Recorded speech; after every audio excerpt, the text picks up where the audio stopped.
Okay, so I'm back. Figure I'll come on for an hour and then hop off. See what I can get done. Everything's run. I knew Americans. Nobody cares about you. Ah, that's cute. You ever wake up? And a cheetah. The animal that is being. Sorry, adding things to my list to watch later.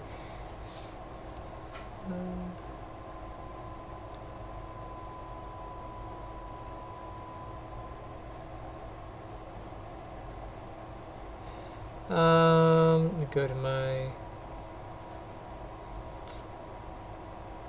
Wow, when I go to my home list, it doesn't pop up my notifications. Maybe it is my notifications. No? I guess I have to search for it. There we go. There we go. Okay.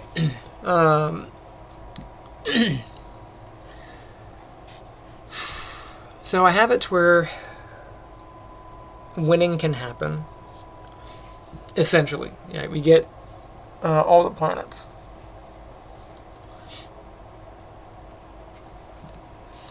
So now what happens when we get all the planets? That's the big question.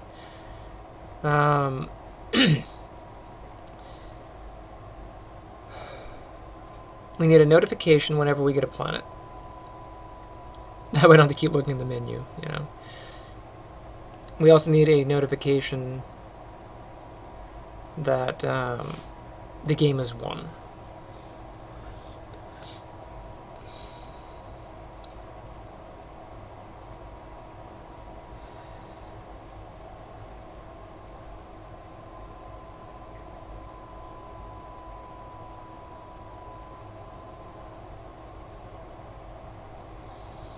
How do I want to initiate that? That's the question.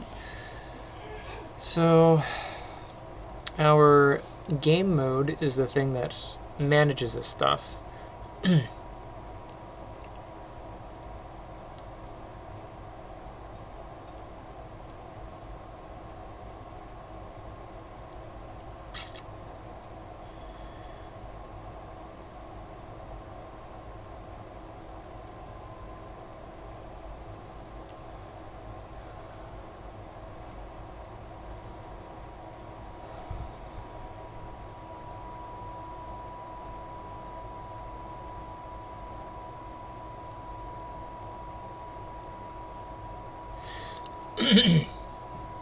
Since I do want this to go back server side, I probably should push it to the game instance.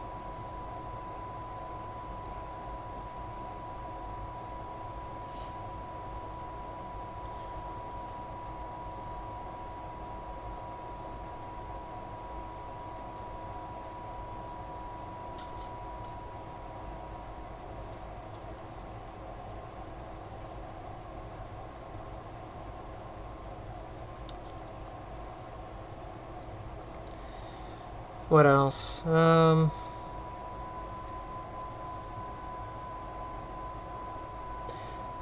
guess the easiest way to rate the players would be in order of removal, right? So if you're the first one out, you're at the bottom, second one out, next, and then you can rate them that way.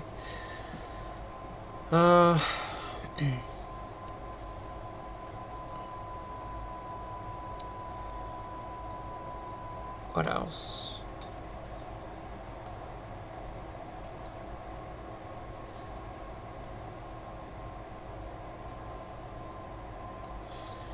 Let's make a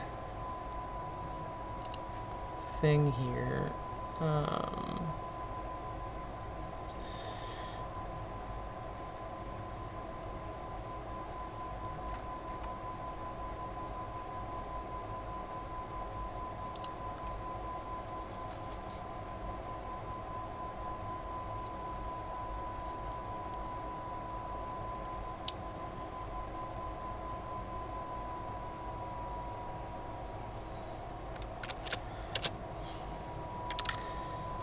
We'll do this as a U property. I'm just going to copy it. Make this blueprint exposed, and we'll make this a, I guess, a bool game 1.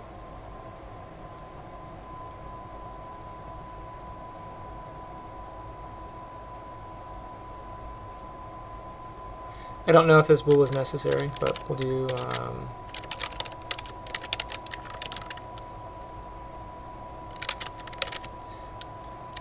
we'll start off with that being false.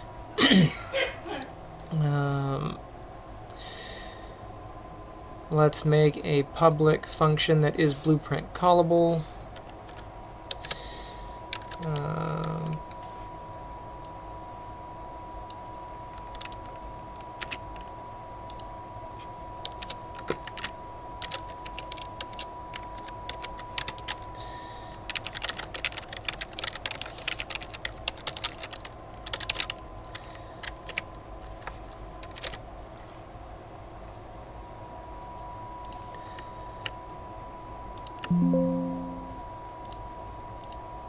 Do that every time.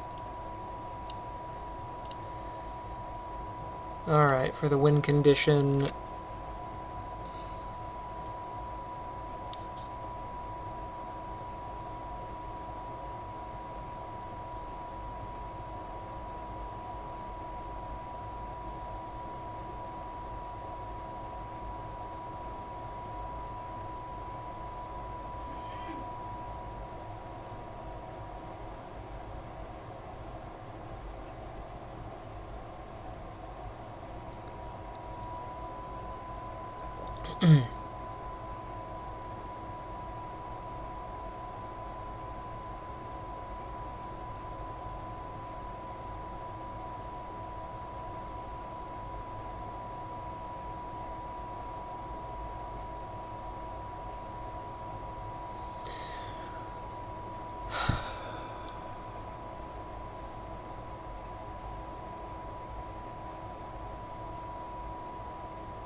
I'm not positive on how I want to handle that.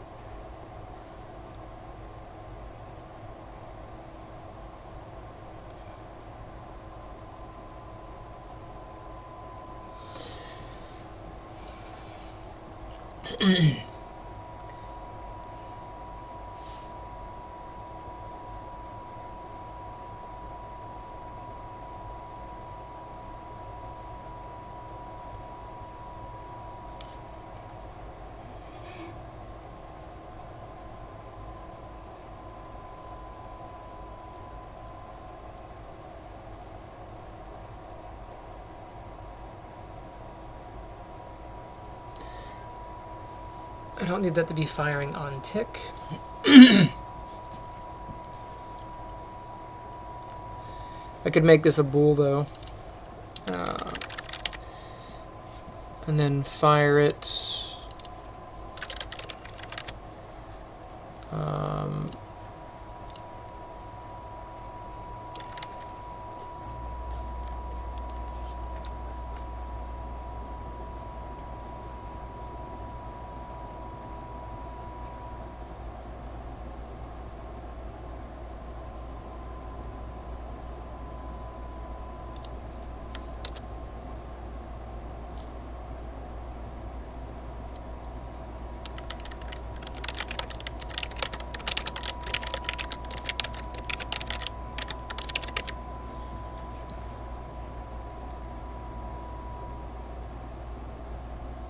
Because this is when we would check it.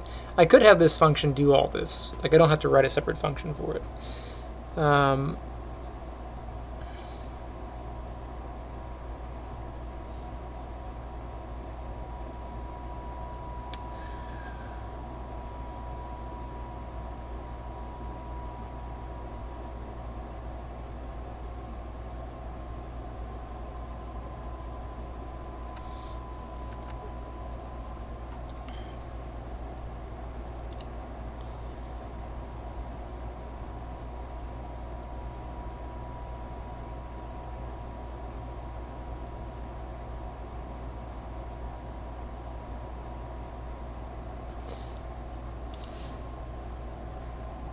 I'm not 100% positive on how I want to run that. So let's go into the, the game. I'll grab the menu.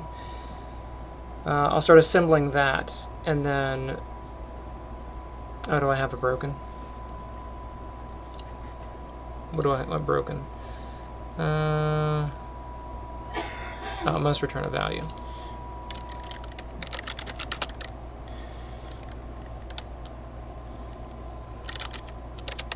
We'll return false for now.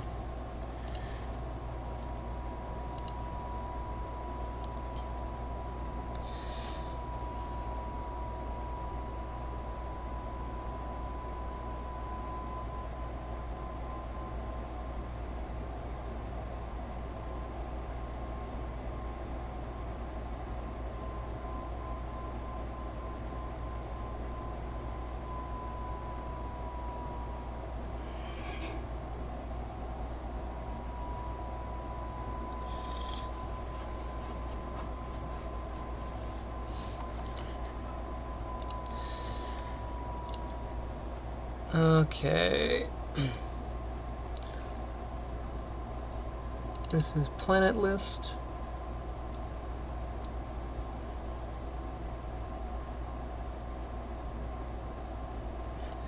I don't want to work on that one just yet. What else we got in here? It will have to appear on here. Want to create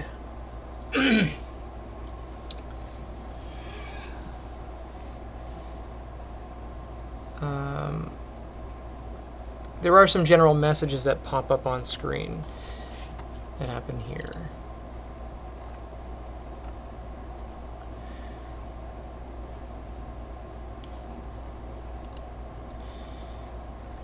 That text block.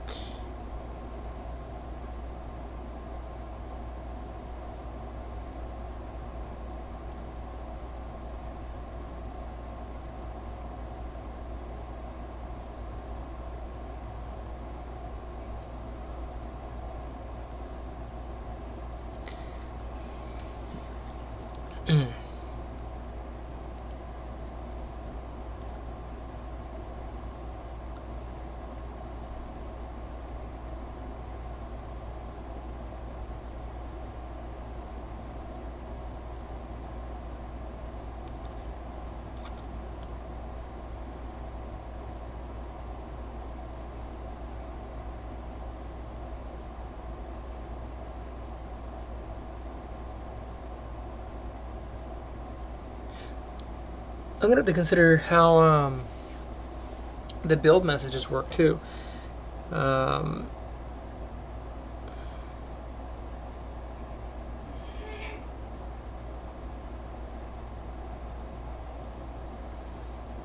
Since the game is turn-based, do I want those...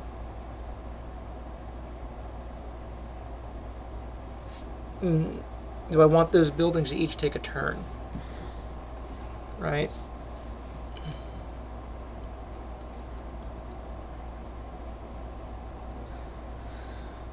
If we're on the same screen,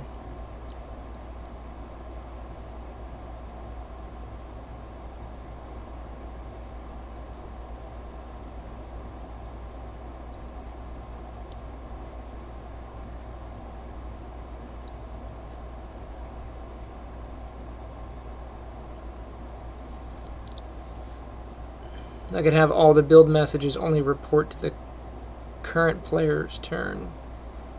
So that could be private, right? So the thing that needs to be showing up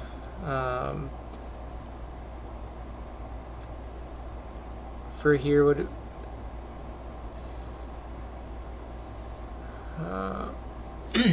I know, it's boring. A lot of me thinking, right? Thinking about the game. But I think this part's important because, you know, even for my students, they're like, well, how do you know what to do? Well, you don't always know what to do. You know, it's part of the planning process, you know. Normally you have a team and you discuss these things, and those things change over time, but you have, you know, daily meetings or whatever not.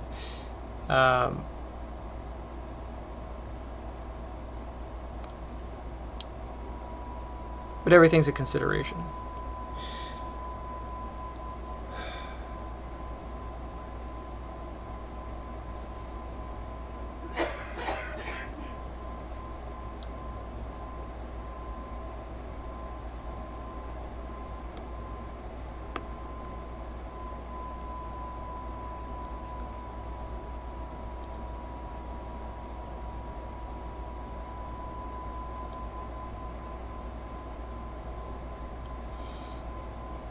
So I would have to make a message queue for each player, and I would have to make a message queue that is global for all players. Right now I'm just displaying it through this single text box.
I'm trying to plan out the system so I don't have to rewrite it 5 times. You know what I mean?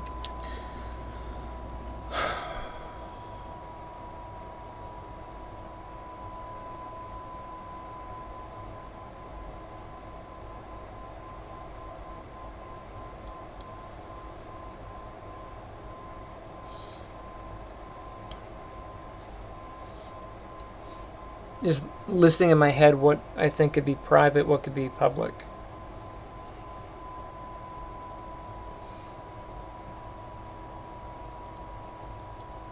For example, on my, if we're playing on the same machine, right? Somebody's right next to me, or whatever, or it says my turn, and I go make a thing, and I say, okay, it's your turn.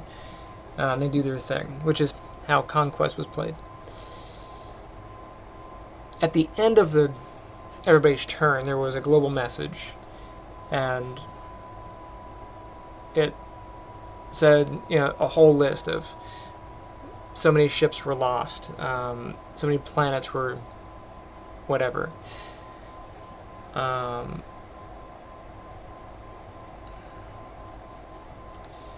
those actually came in a list, so like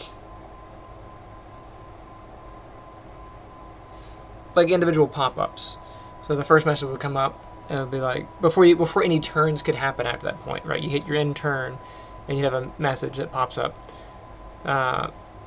Planet A, player whatever lost planet A. Okay, cool. Player whatever gained planet A. Okay, cool. Player whatever lost 5 ships. Boom.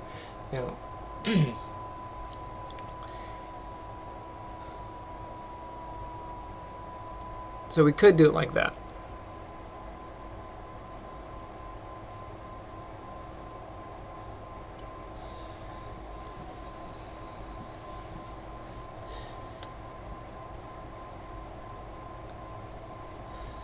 That's how winning and losing was done as well. At the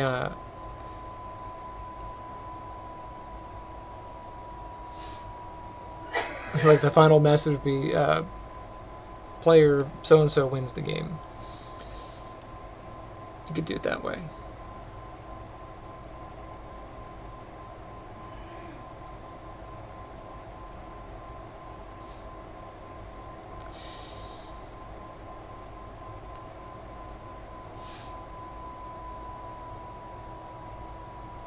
I can build all that as part of this main HUD. I'm more than welcome to.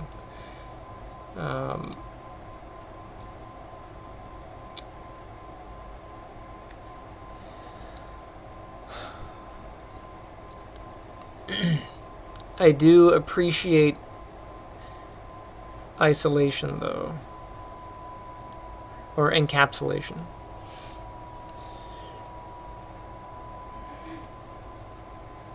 It's like a lot of these are here.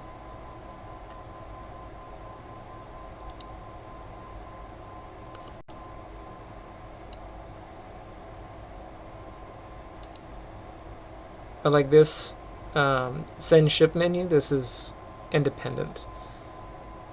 And while this button is here, that is handled on that widget. I do like that gray.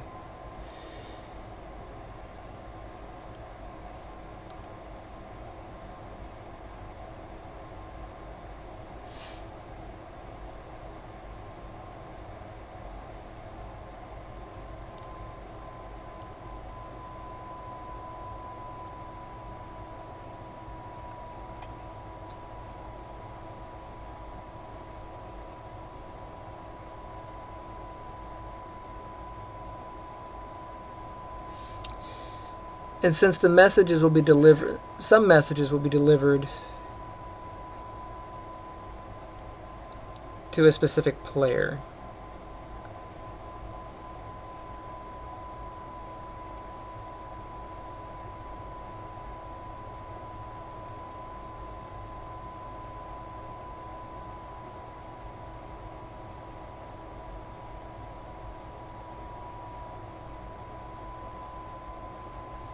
I don't think I would deliver that to the AI players.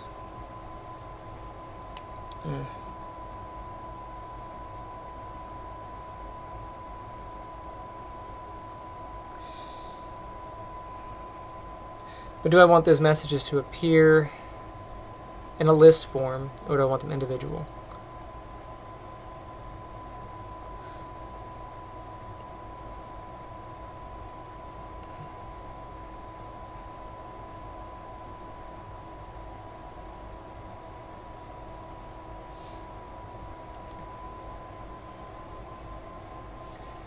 That's tricky.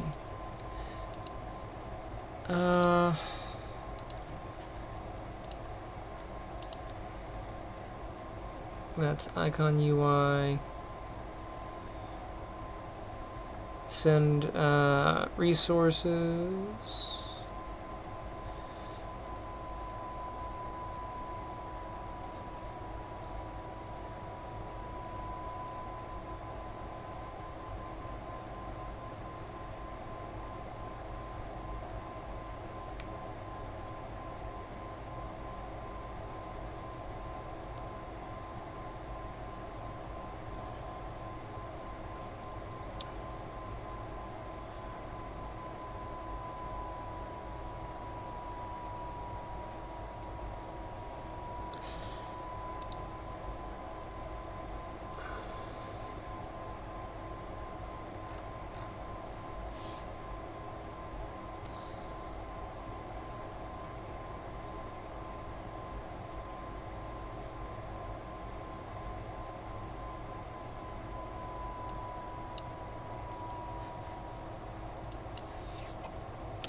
What do I want in it?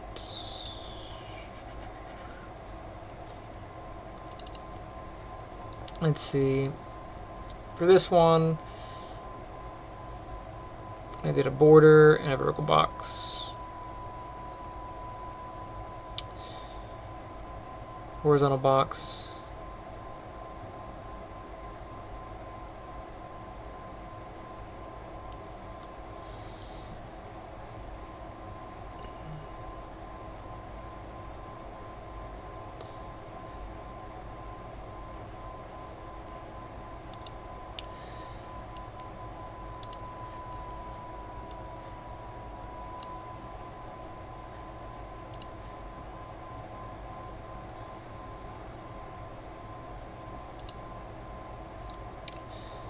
This border, I'm going to copy the brush details.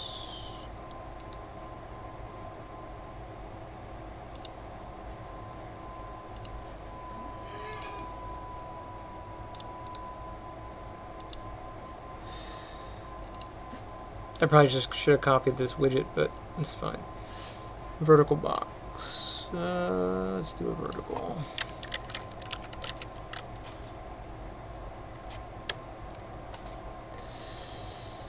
I think that'll work for my needs because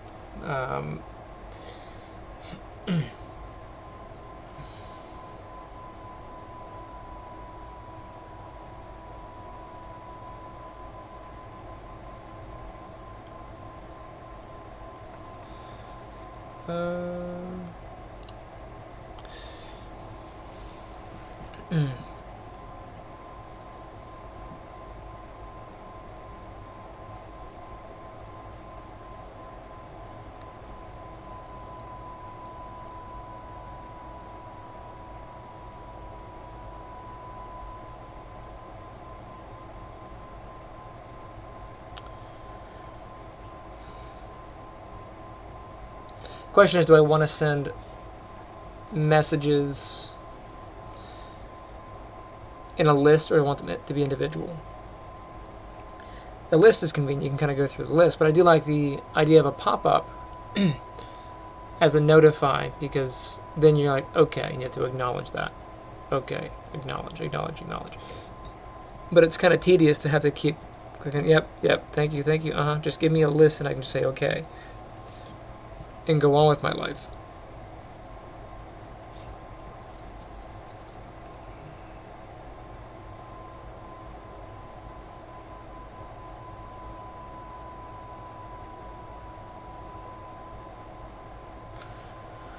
But if I do it as a list, I can pull those notifications up at any time and see what happened. I can evaluate that. And I can make it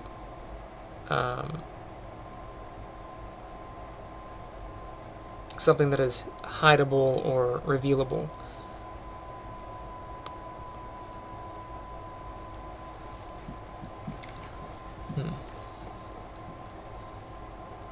So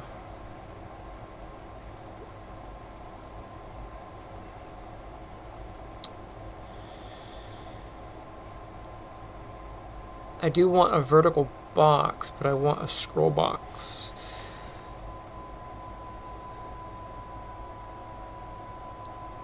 So I think vertical box. And then we have a border.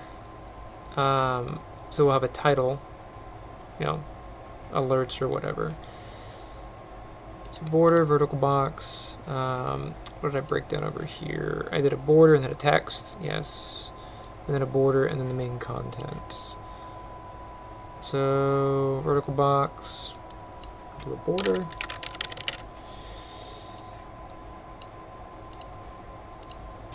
Text.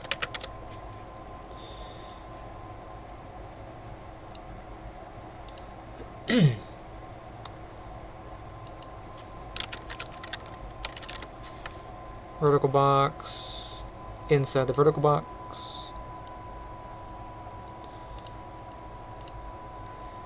And then a border for the content. Border.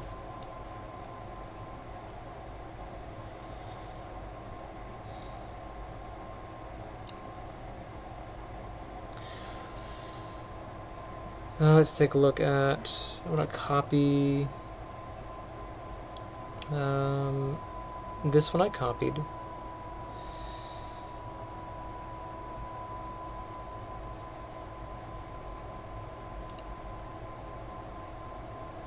This one.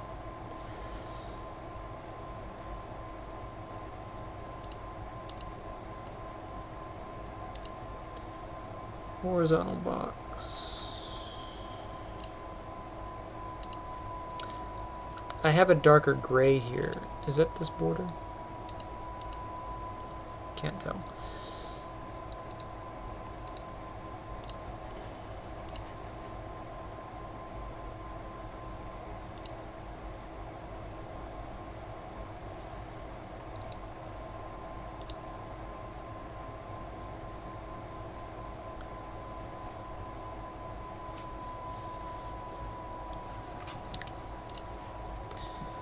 Wait, oh man,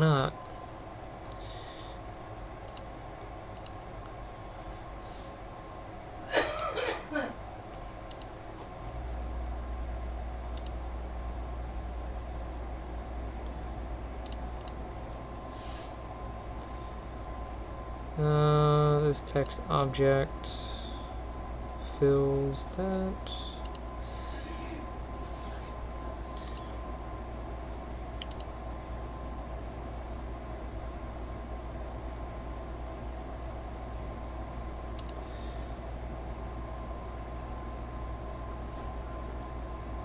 Yeah, so I have that gray.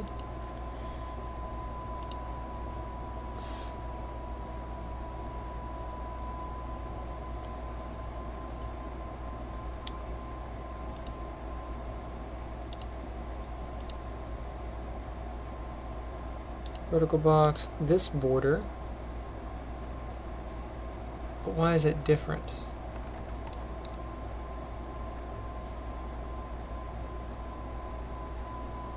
What's the difference here?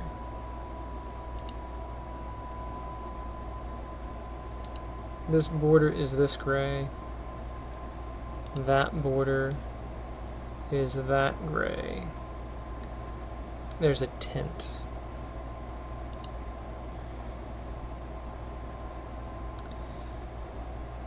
First border has, I'll just copy its appearance.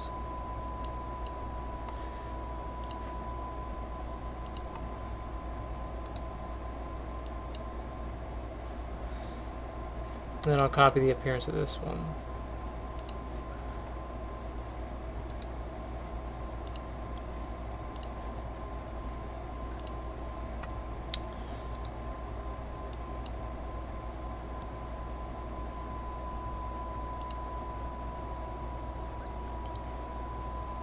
But that still isn't looking right.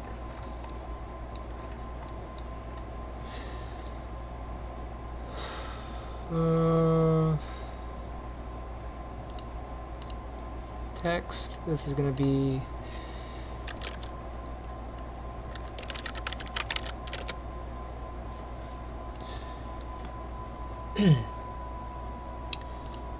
all right.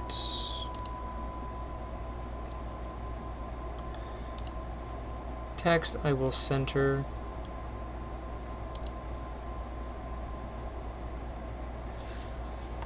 Did I center this one? No, I left the text expandable.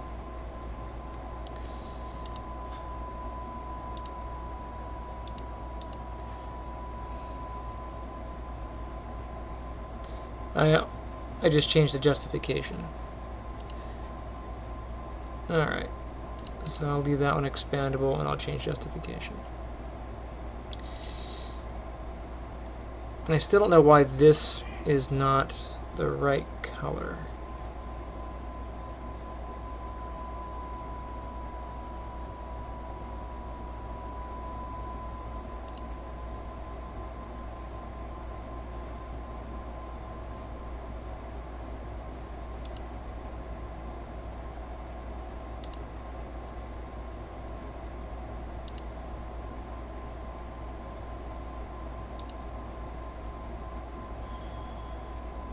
Yeah, what's going on with that?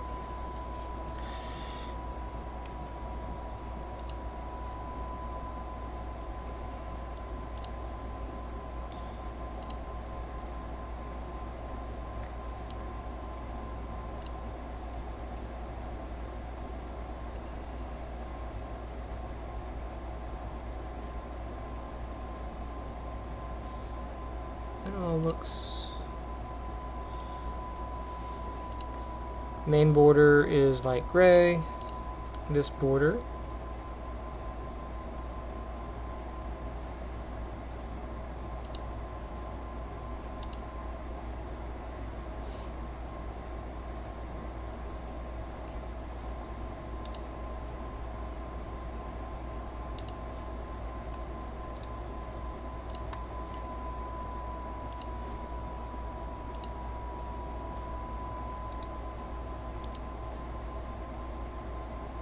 okay.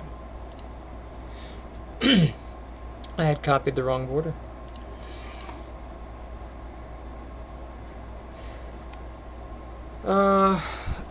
The stuff that's going to go into the vertical box.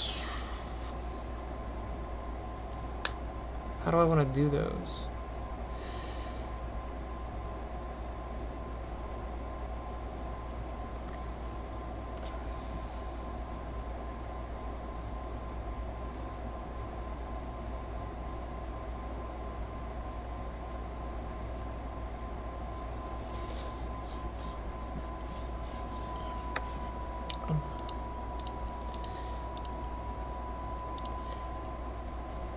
This vertical box might be unnecessary if I use a scroll box.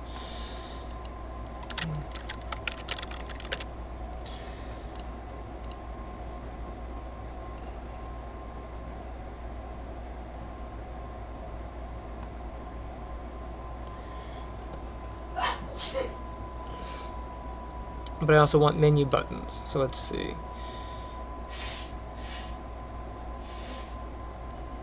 Let me take this vertical box out. Bring in this scroll box. And then I want the scroll bar vertical. I want the scroll bar to be visible. Yes.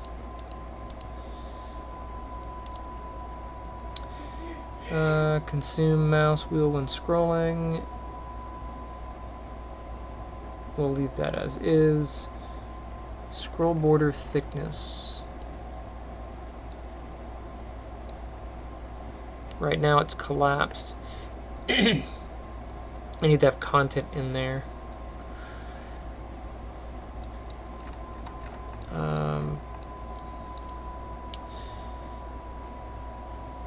But after the scroll box, I need a horizontal box. I guess I don't need a horizontal box, but if I wanted multiple buttons in there, I'm going to want a horizontal box. Could just put a button in the bottom, okay, or at the end, or wherever. I like horizontal box. We'll drop that in.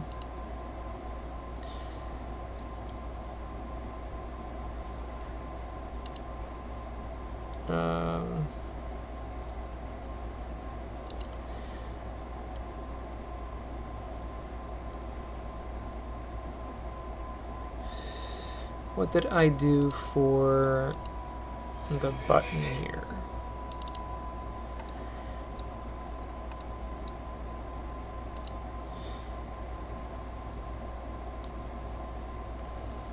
So I have a horizontal box with my options, my check boxes, right? And then I have my send.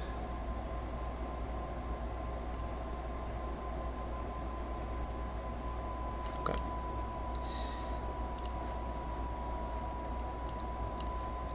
Oh, am I using a standard button or am I using a...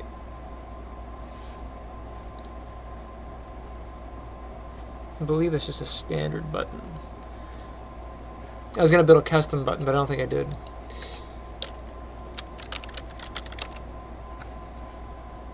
So you have an SQ button, and then I have a regular button. And so that's what I was checking here, is this an SQ button?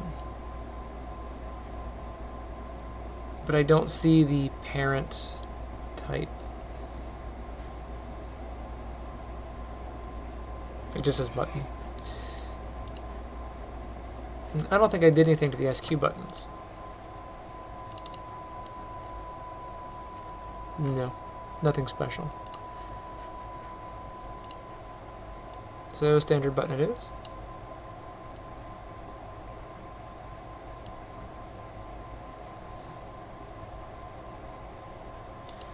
This is going to be button, I guess, OK.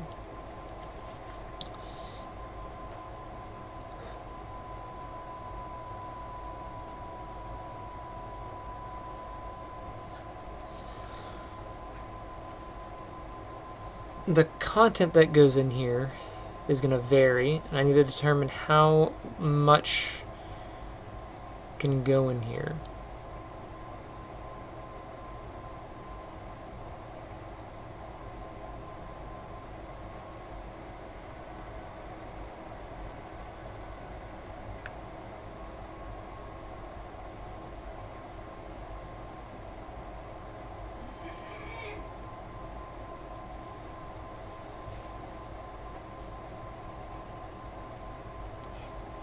It could also make each alert dismissible.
Let's jump into here.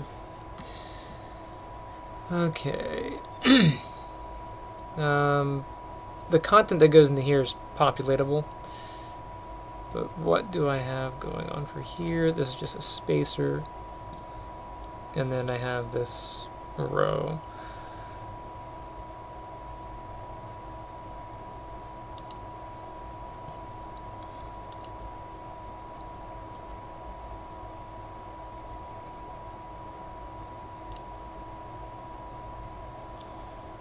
That.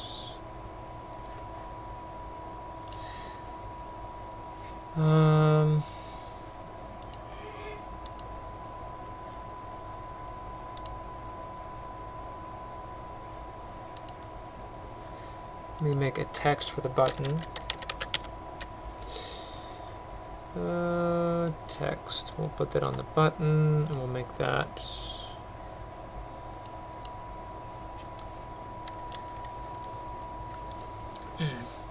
I could do next, so you get hit for the next message, or I could just hit OK and just have a wall of messages. I think I'm just going to do OK.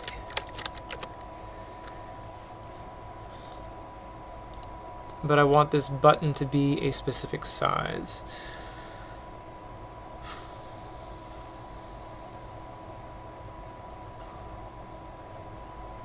It might wrap it in a size box. What did I do here? Did I wrap it in a size box?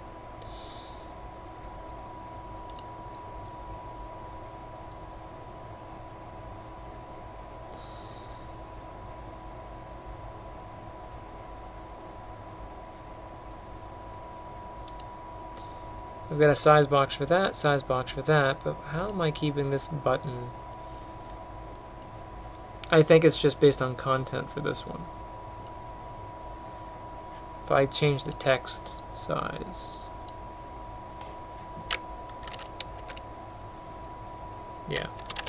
So that was just sizing on content. But this is a good size for a button. So I will put this one with a size box, wrap width.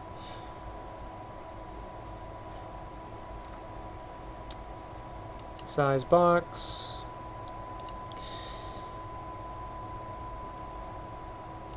Let's override the width, and we'll do, I don't know, 50.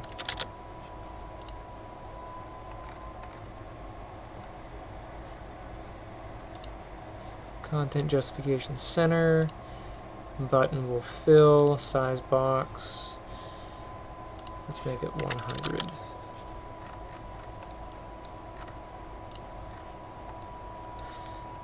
And then how big do I want the message box to be? That's a good question. For this one, this had a finite size.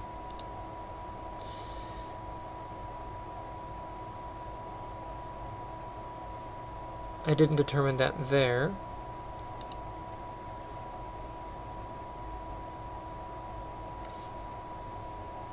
This is size to content. I think is what this is at. Yeah.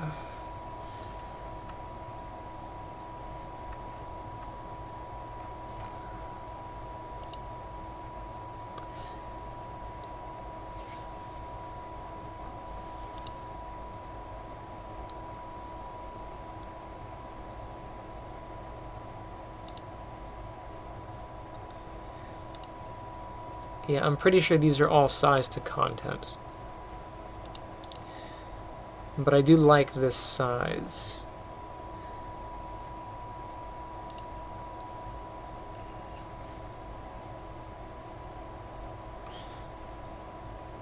Since I don't think I have anything else I want in front of this button, I'm going to push a size box in here. Or not a size box, but a border. Spacer. That's what I want. Pop that into here.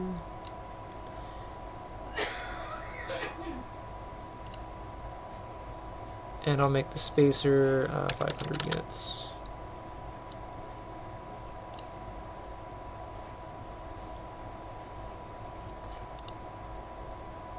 Let's make that 600 units.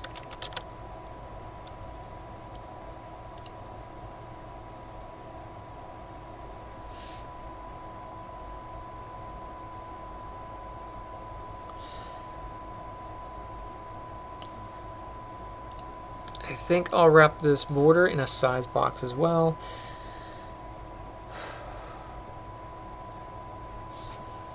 I don't want this to be oversized. I want the message to be decent. So what I will do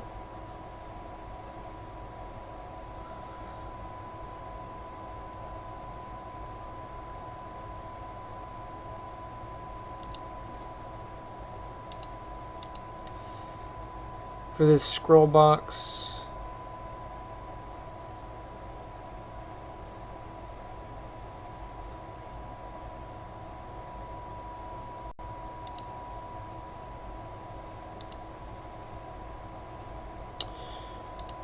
let me put a text box in that scroll box.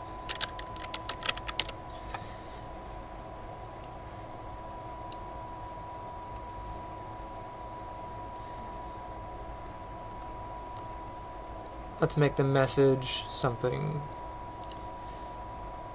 I don't know.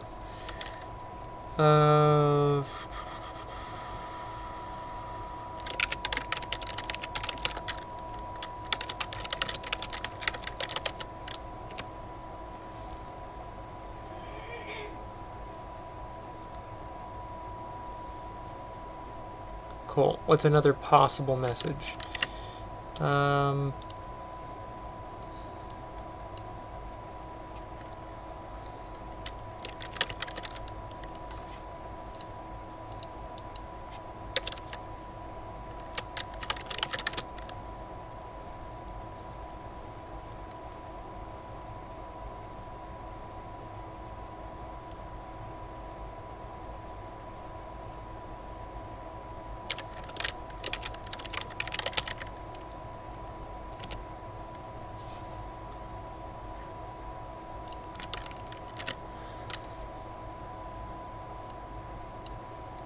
I'm trying to make this the largest message possible.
If you gain a planet, should I say who lost one?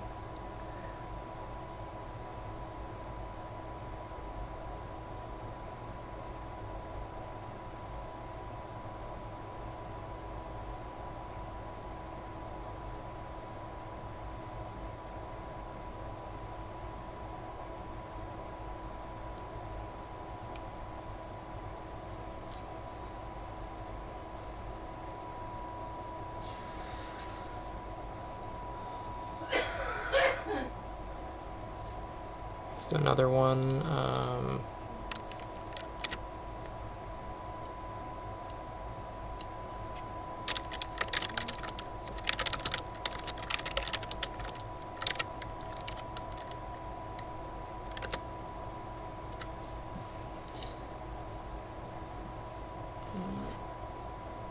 I don't think I'll do a message like this, but just in case.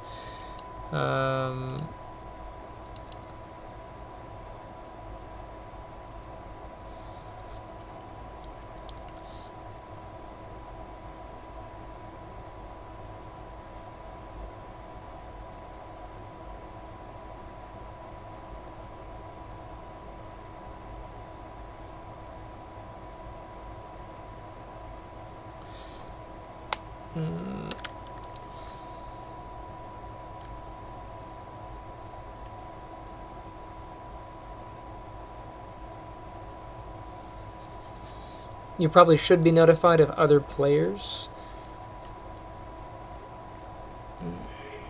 gain a planet, so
on a cargo delivery, should it specify?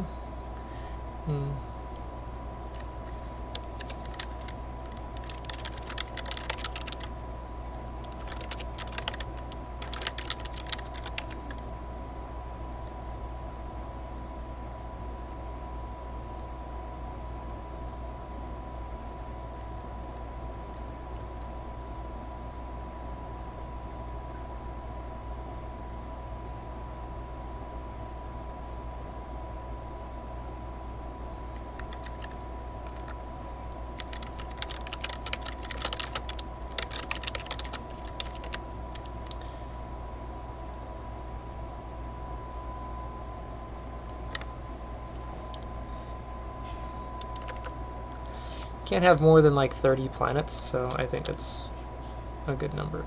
So this is probably the longest message we might do. So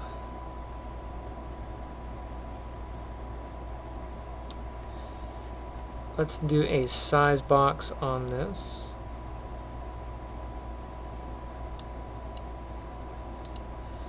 And we will override the width. We'll make it 1,000 units wide.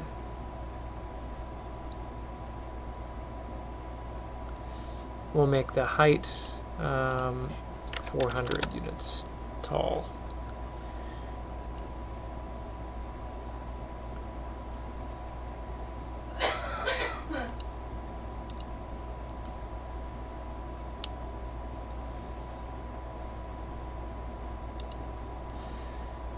Okay, screen size. This hasn't changed, but it should have changed. Let's make this desired.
My misspellings are bad, but that's fine.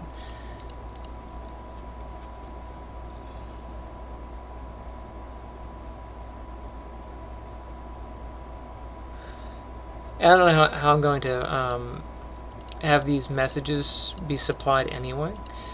On the previous menu, let's save real quick.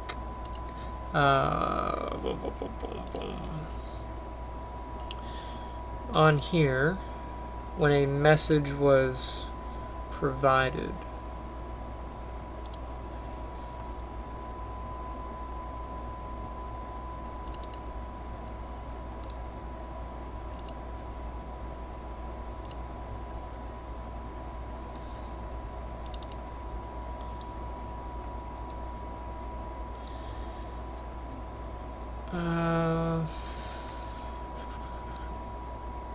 output message text, and let's see what this box is. Let's find references.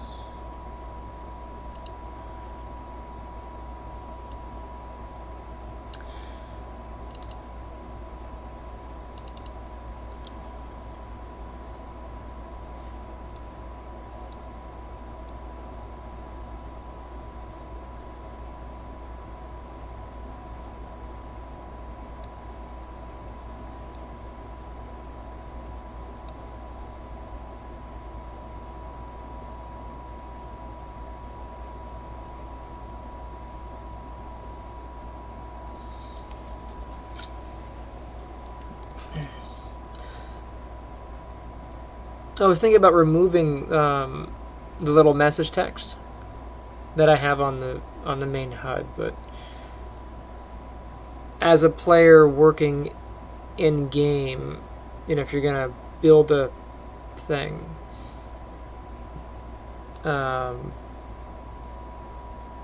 you should have almost immediate feedback about whether or not you can or can't build.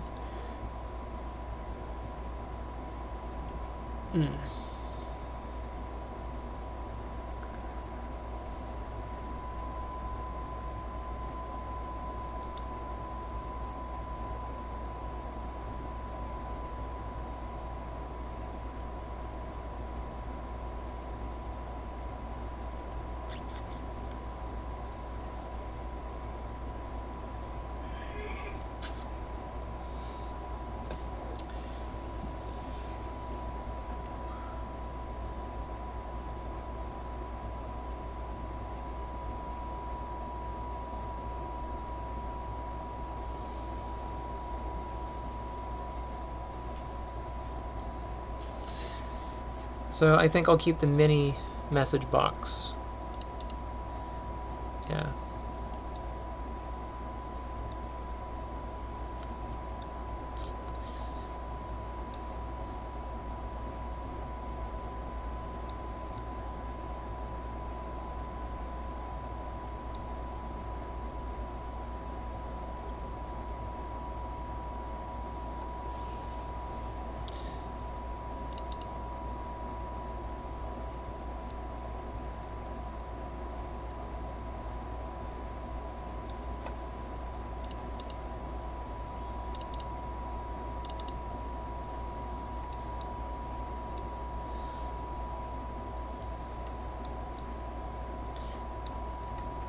This might have to get rebuilt, just because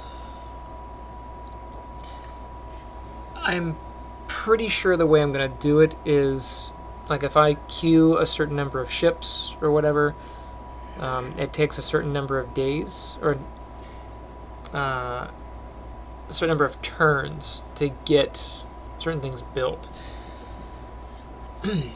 So maybe an attacker takes 2 rounds to build an attacker or something, you know. It wouldn't be instantaneous, but you would add it to a build queue. And then some things can happen within the course of a turn, you know.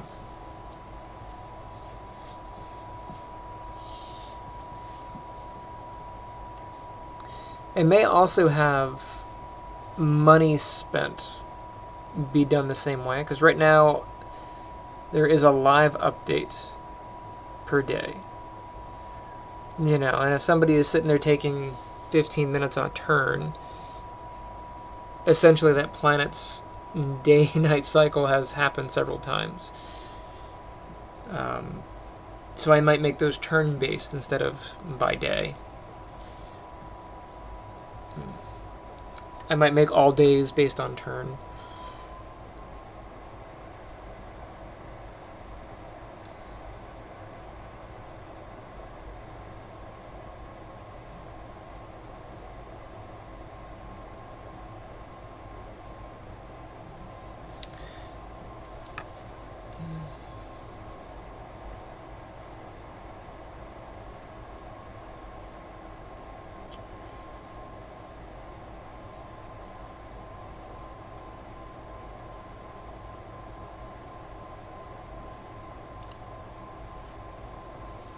Okay. Let's take this log. This is still the wrong border color.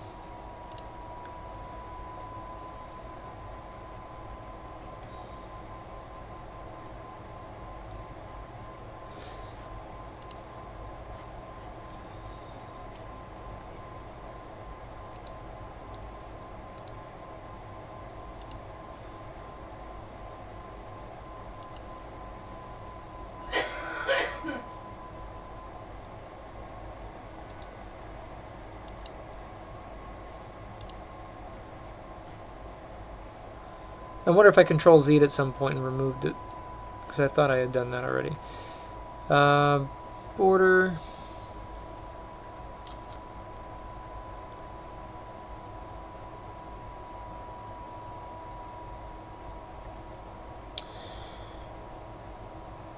And it would be nice for these to be every other color. So like a light, dark, light, dark, light, dark. I think I can handle that on the delivery of the message. Because each one of these will have a border that it's on, and I can tint the border. Okay, so I want to scale this down just a bit. It says size box. 1,000's too much. Let's do 600. 600 is too small. 700. 700 is a little tight.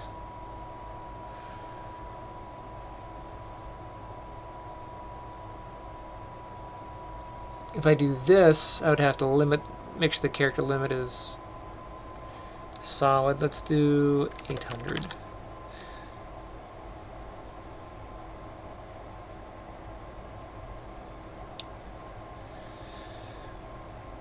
And so we got the size box. Can I do padding on the border? What if we did a padding, a left padding of 30? No. That I don't want to do. See? That got overridden.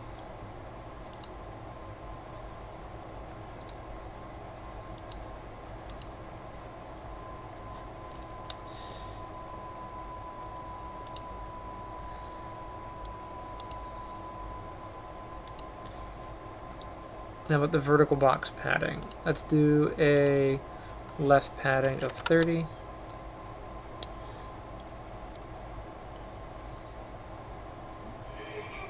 Nope, I don't like that either. We'll leave it at 4, I guess.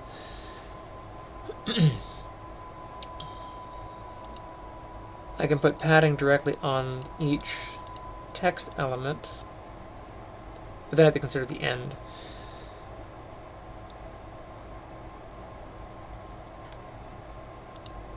So let's make the scroll box have padding. Let's do 10 on there, and we'll do a 10 on the right. Just so it's not directly on the border. And then this, let's size that up.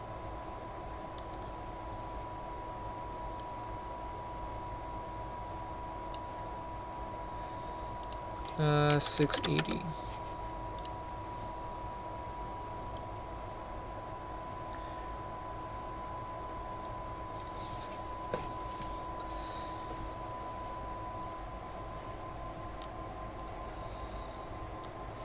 And then I will push this button down. Let's do a spacer.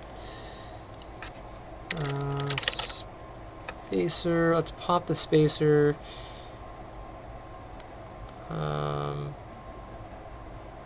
Right here. Man, that gets overridden each time.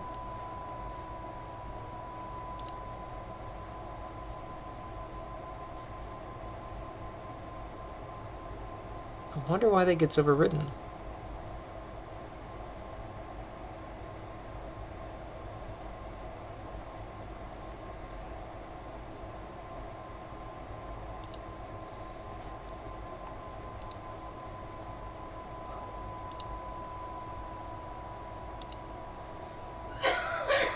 That's bizarre.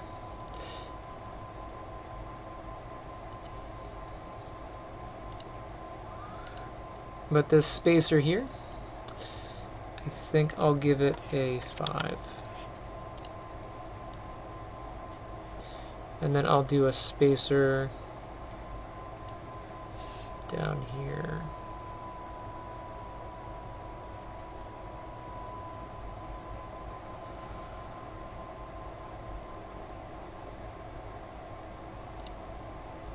It happened again. That spacer needs to be before that, and I'm going to push it down 20.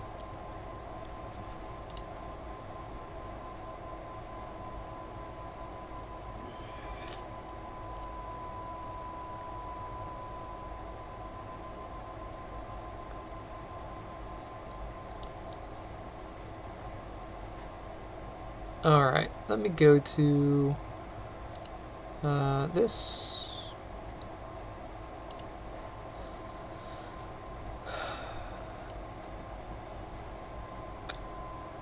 Color brush, appearance,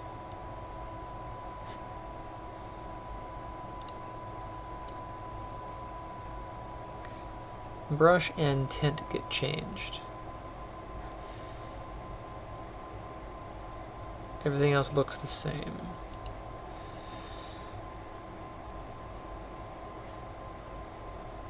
So image, no draw.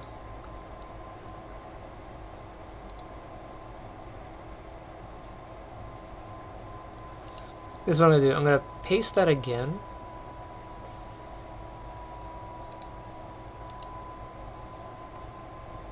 Compile. Ooh. Compile, refuse to keep it.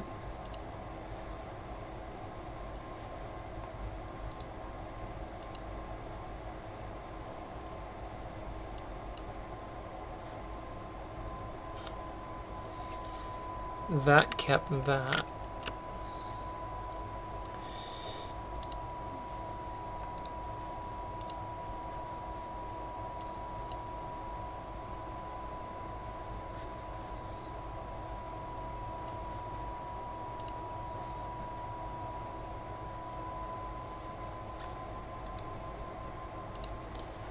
I'll copy the brush tint.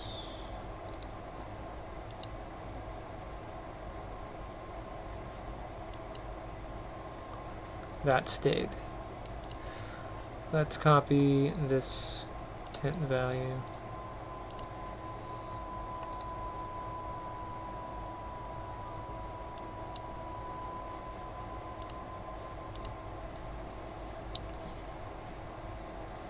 Okay.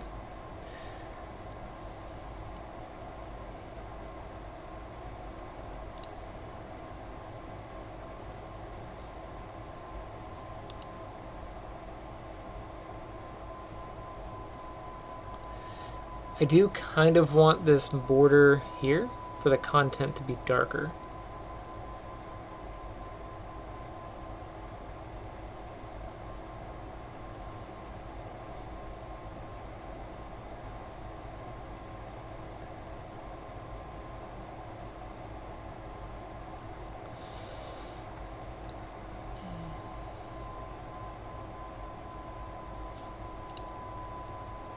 So this I could wrap with a border and make it a little bit darker.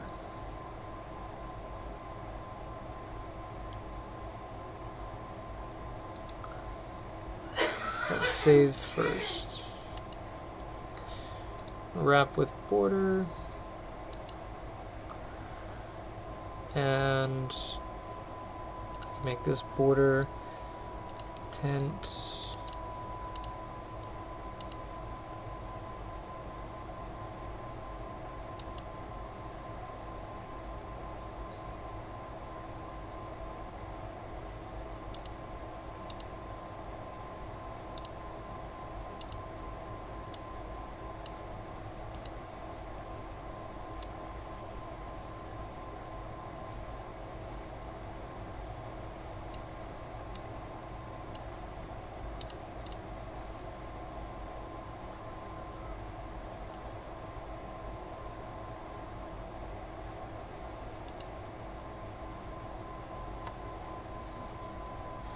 What is this background color?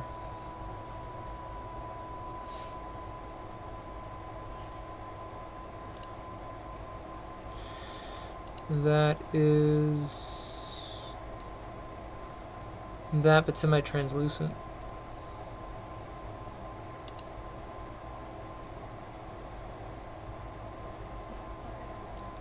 .5 on translucency.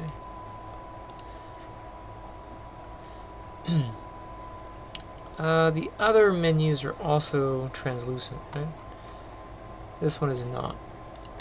Send ships is. So the main border, translucent.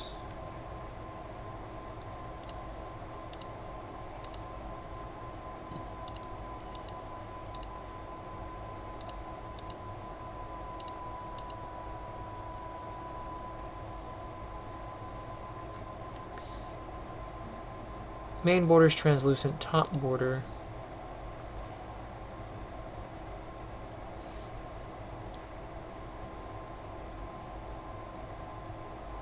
That's just a button.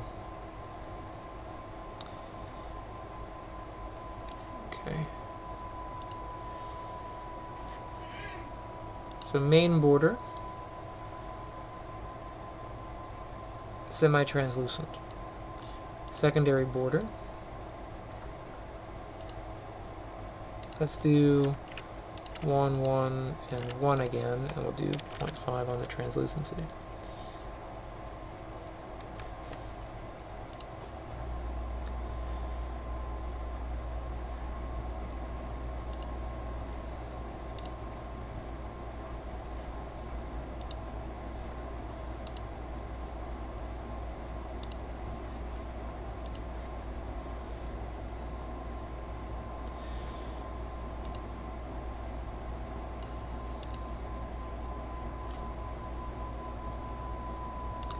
I'm just trying to match the aesthetic. This one,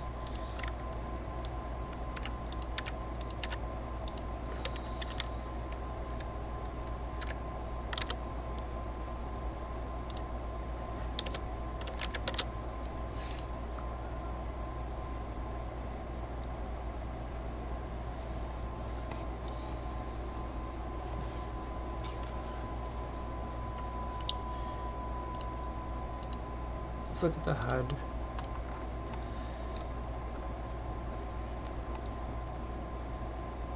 Translucent, right?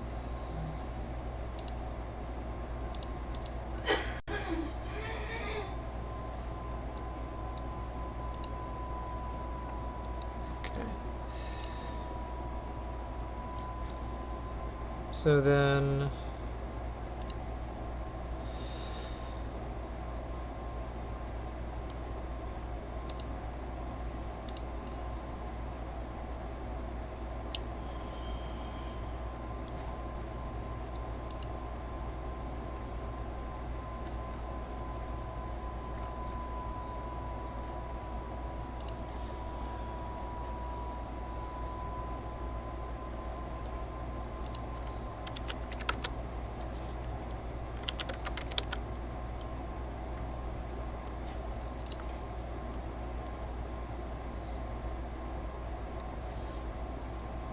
this one is going to have to actually be darker because I can't really go much darker.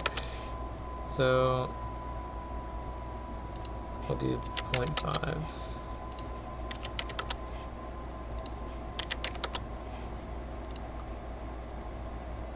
No, I can't go any darker.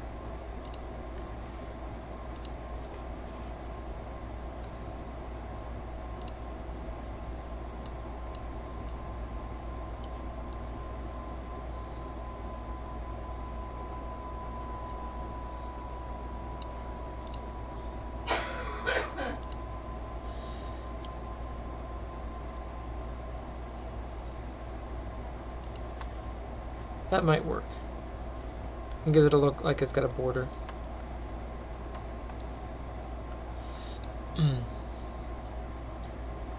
I want that scroll bar to be up there, so I'm gonna make another message or two.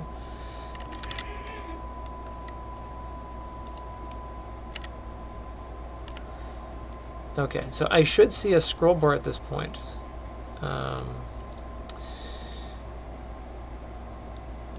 Always show. There we go.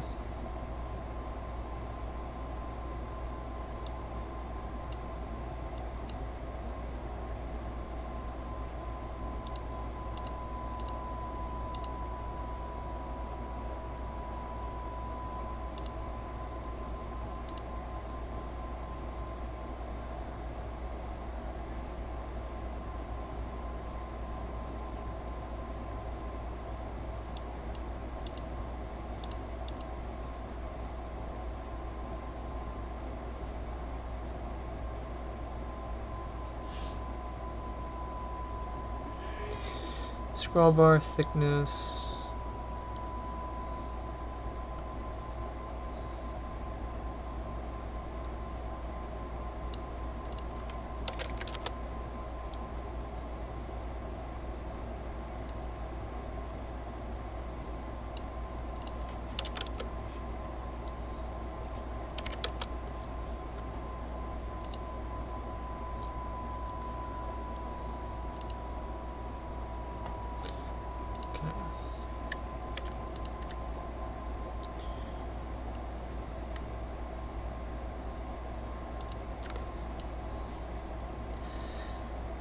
Now content should fill the scroll box and hide off screen. So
So for the size box here, where's my size?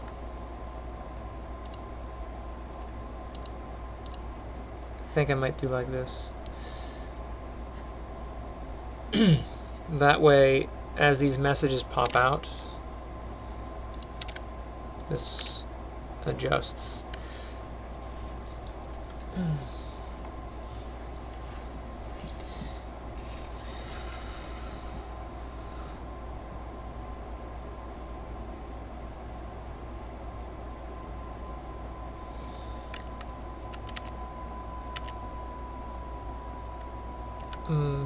The problem is the whole point of a scroll box is that, so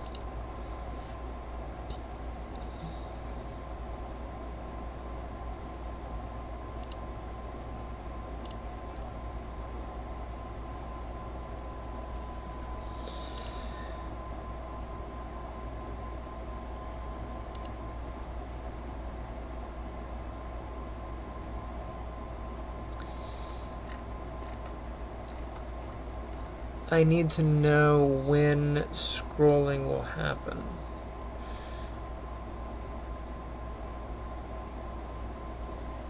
We may have to wrap this in a size box.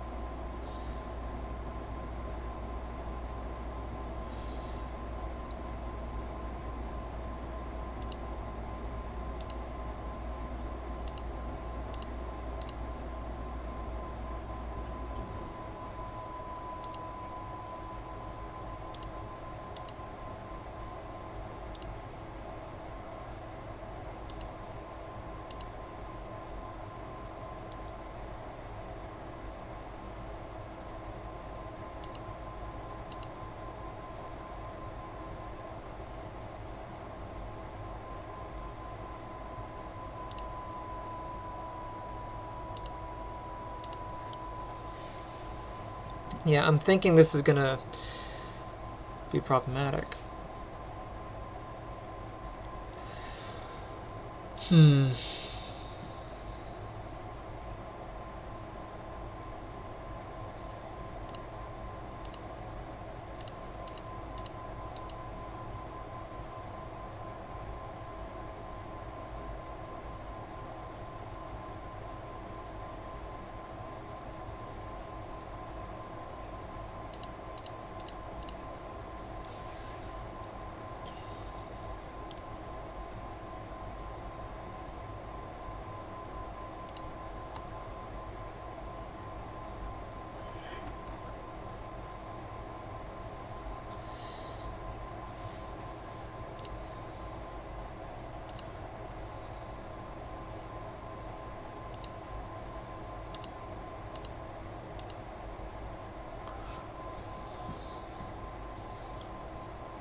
I don't see any change from that. Maybe just this way.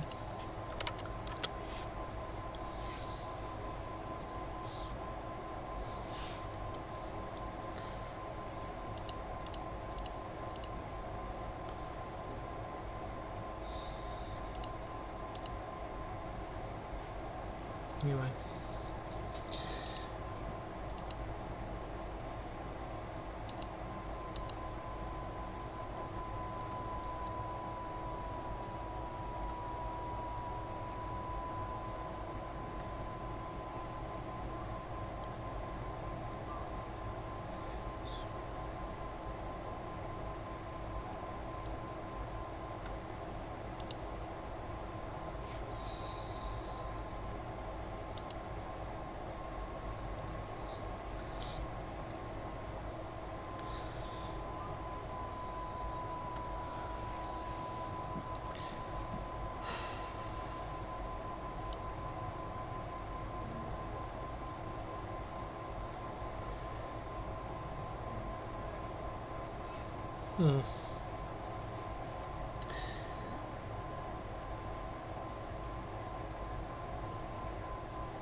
I may wrap it in a size box, but I think this will kind of be okay. These bits of content I can remove, so guess I'll pop those out.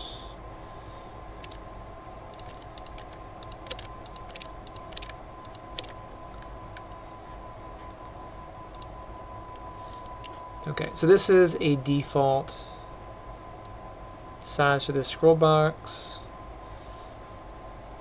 Let's see if that has to do with this. No.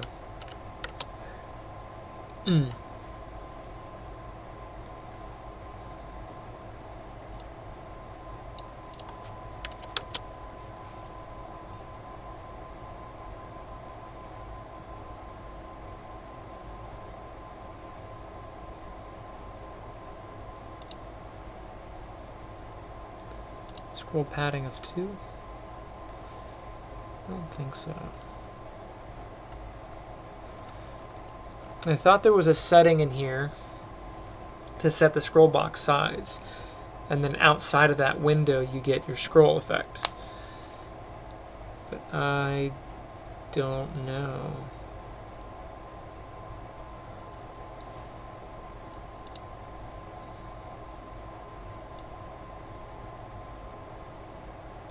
See content padding.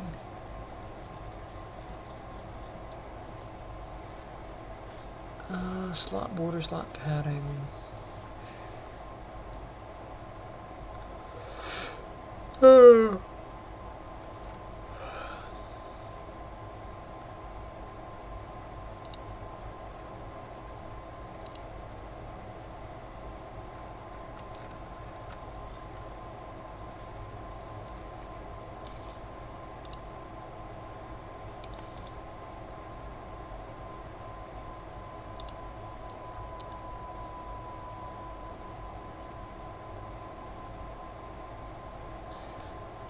Now the question is, if I do a size box, do I want the size box to be inside the border or outside the border?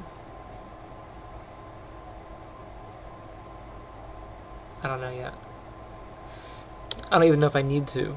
So we'll save that. The next thing I'm going to make is going to be the actual message to receive. So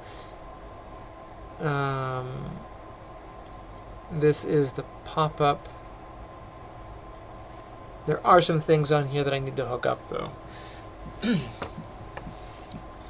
Of course, this button's a variable. Okay, so in here,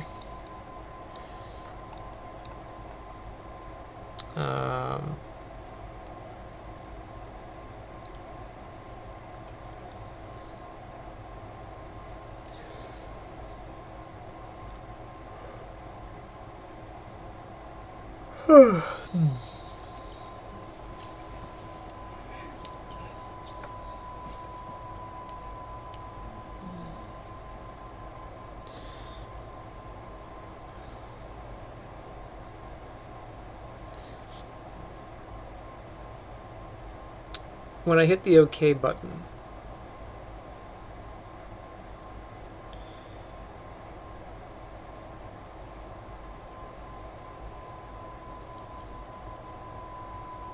do I want to hide or do I want to remove?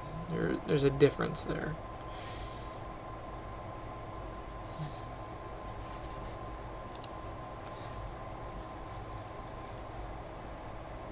You know, I'll come back to this because I need to make the other thing.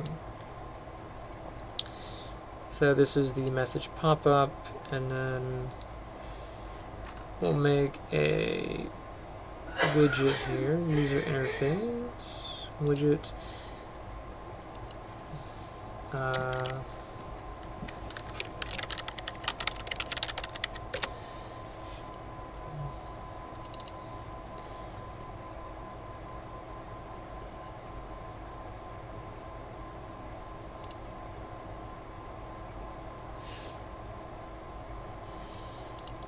This is going to have a border.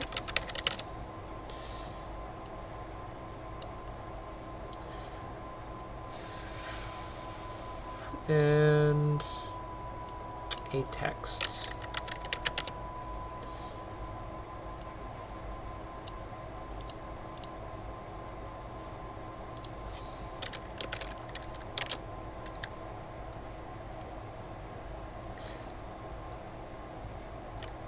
How am I doing this? Did I name text? Header text? Yeah. Okay, so I'll just call it message text.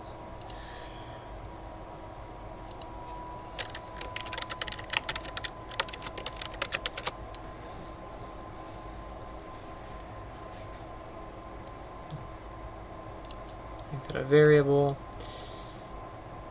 And the border will also need to be a variable.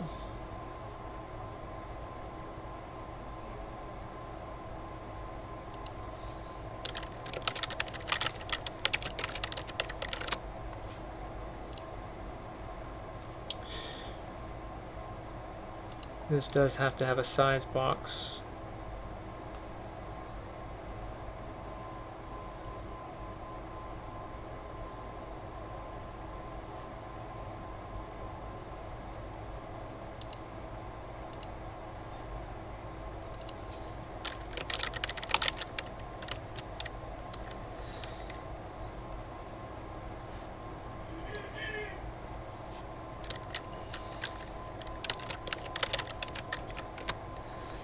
I think I was abbreviating these in here. Because sometimes I was like SB and sometimes it wasn't. But whatever. As long as I understand what I'm doing. Somebody else is on this project, I'm going to go, what the heck is this naming convention?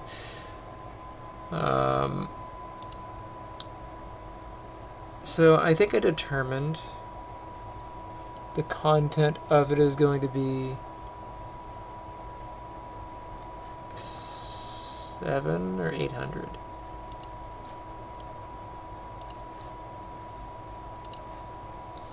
Size box 800 is this. So this thing, scroll box, there is what, a padding of 10 on each side, padding of 4.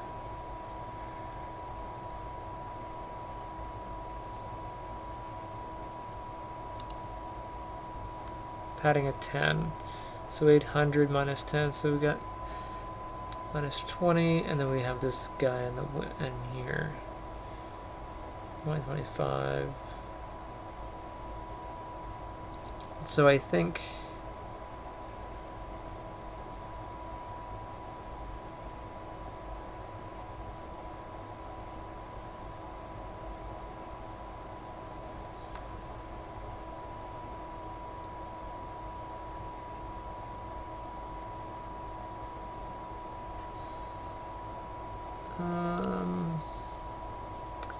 I think 750 is safe.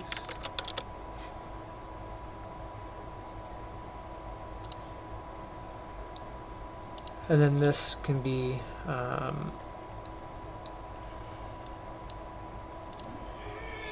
desired. Text is on there. Border. Okay. Tint. Right off the bat, we're doing half. And I want to say the default color. It's probably going to be 0.5 at the brightest.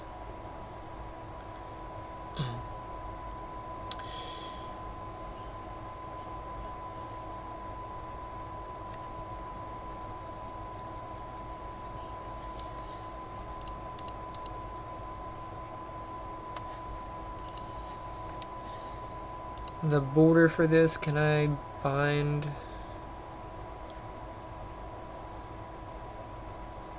I can bind the brush color.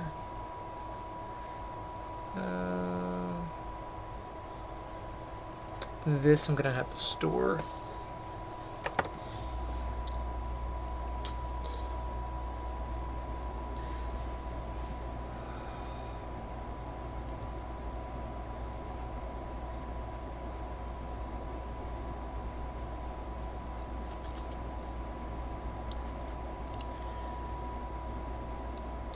Okay.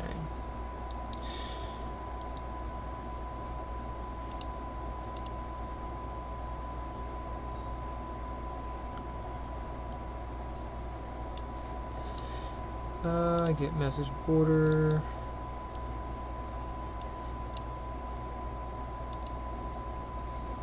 Can't set any values on it, but I can set brush.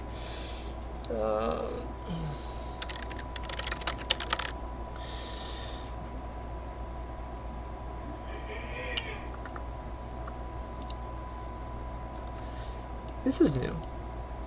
I wonder if this is applicable.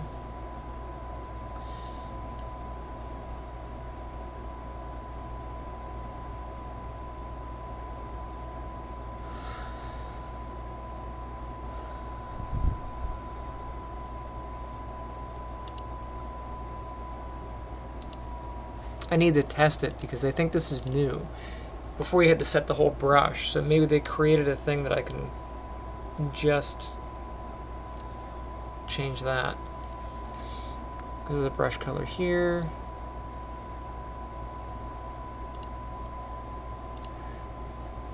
Okay.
I may pass in the index. That'll be a bit simpler.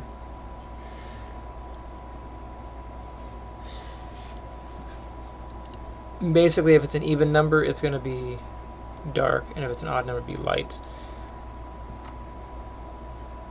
So on the inputs,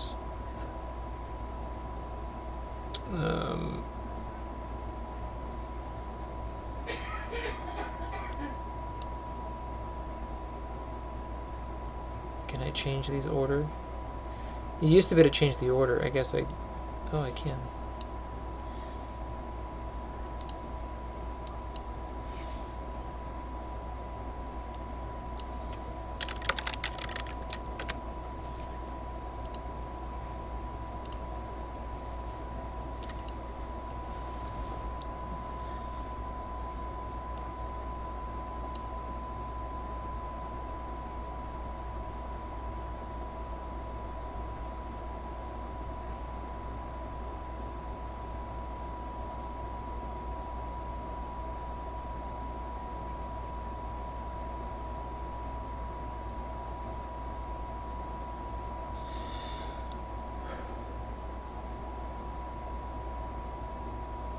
Can I mod 0?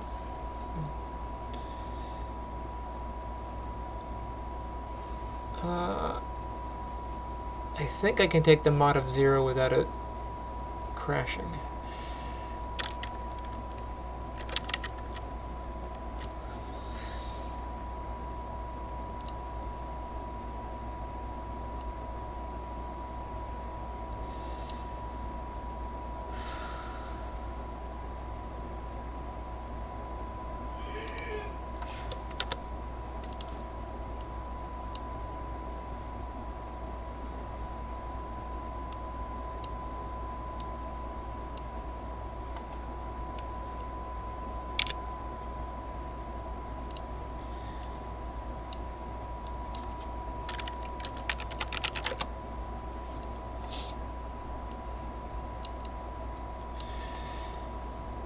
I get this.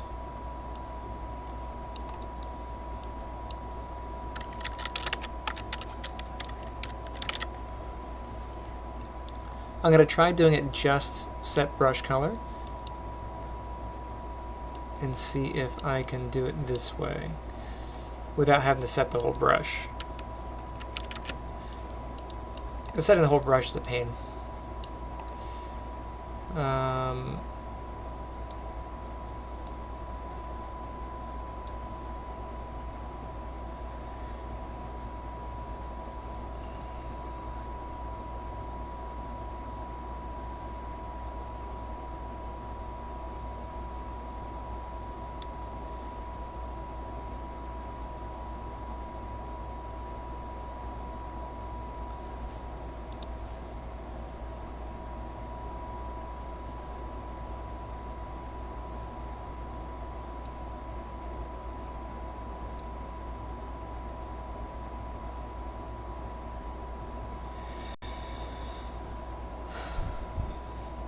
Basically, I'm saying if the remainder is 0, if it's even, basically, it should be the darker one. If it's an odd one, it's going to be out here. And what is my color that I'm doing? My brush color.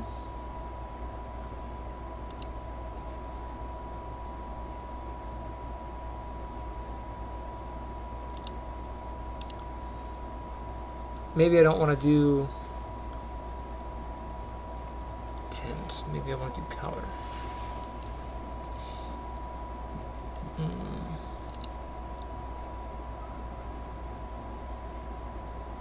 What's the difference here? What if I did this as 0.5, 0.5, and then half?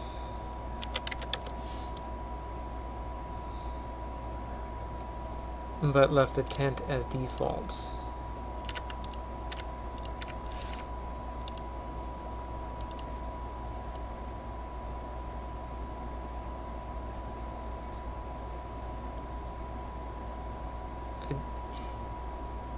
I don't know.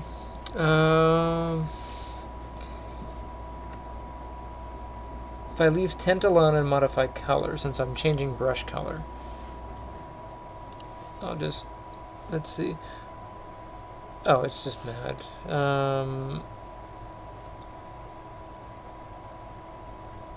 Blueprint self is not a border. Okay, I will. Can you get out of the way? I'll copy the color.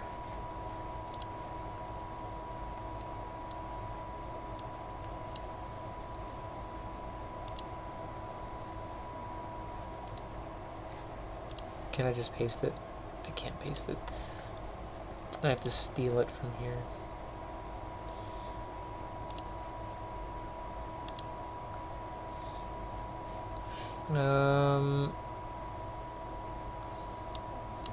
I'll take the hex linear.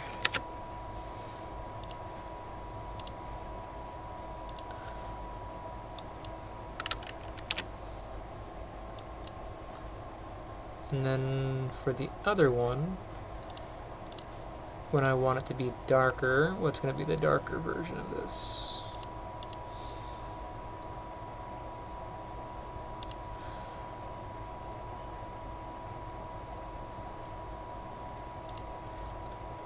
I'll do 0.125, I think.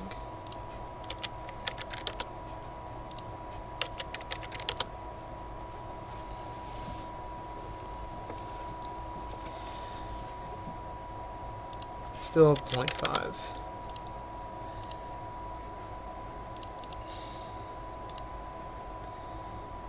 So yeah, 0.125, 0.125.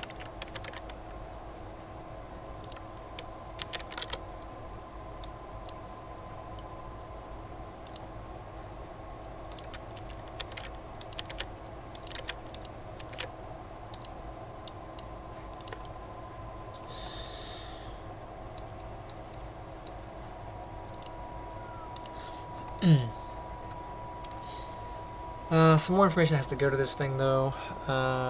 Did I save? I'm sure I saved. What else has to go to this?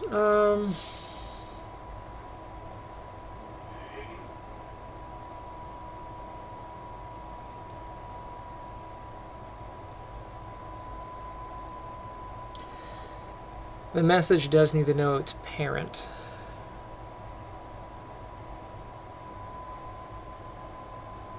I mean, it could be agnostic of its parent because all of these are going to be children inside of the scroll box. So I don't think I need to get access to the message by itself.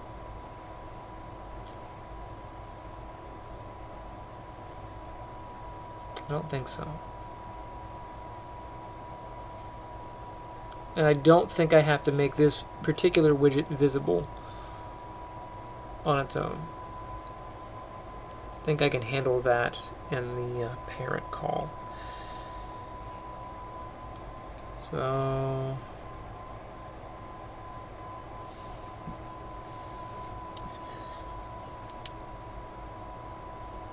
I'll come back if I need something. Okay, so now in the message pop-up, we're going to test it. So this is going to be message child, and we will drop that into the scroll box. Okay.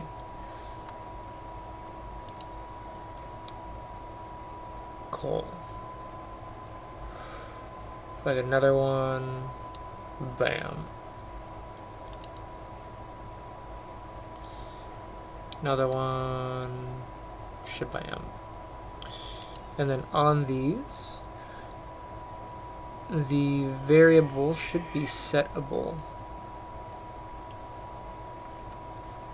So if I go to graph,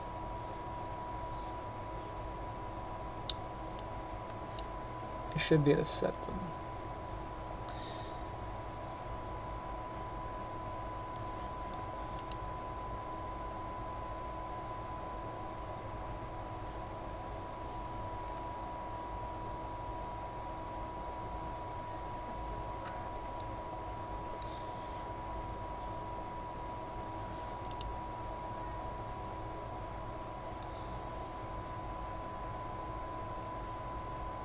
Alright, let me take these out.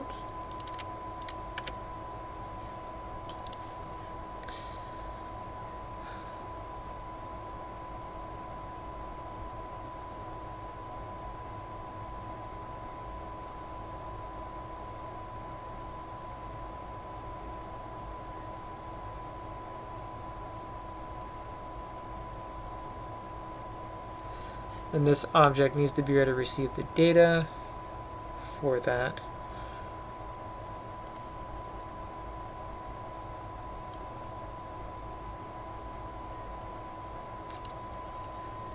So I'm going to need an array.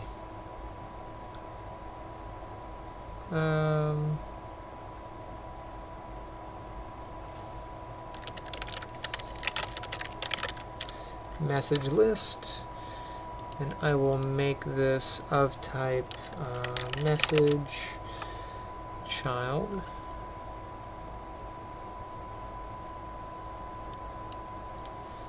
And this needs to be an array.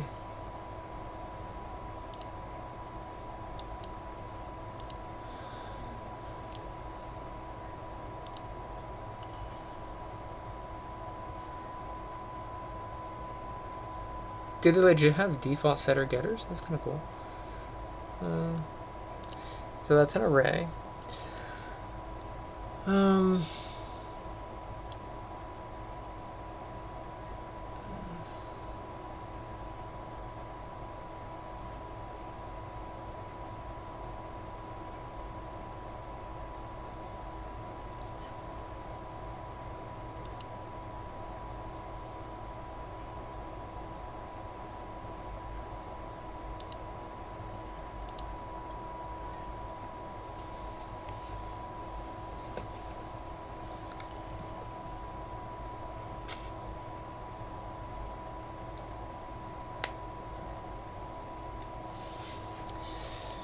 So how do I go about this? I don't need this one. Well, no, I will need this. I don't think I need this. I don't think I need this. Alright, so I'm going to come into here.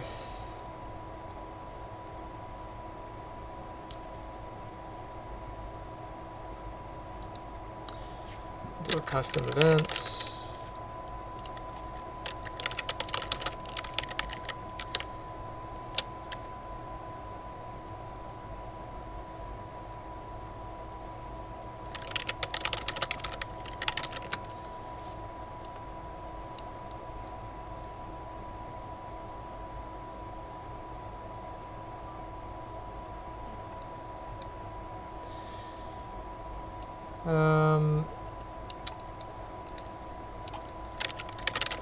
Event here.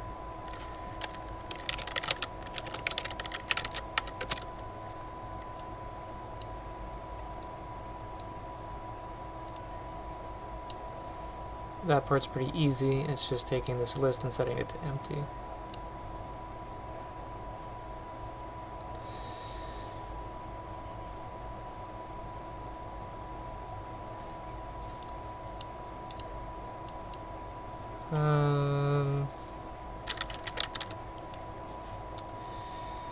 Clear. Arrays in Unreal are a bit weird working with them. So this takes in the whole array and does the work and sends it back to the variable. I don't have to do a separate set value. Like I don't have to do this. This is not necessary. Which is really weird because normally you would move down the line. But that should be perfectly reasonable. I may make this a button actually.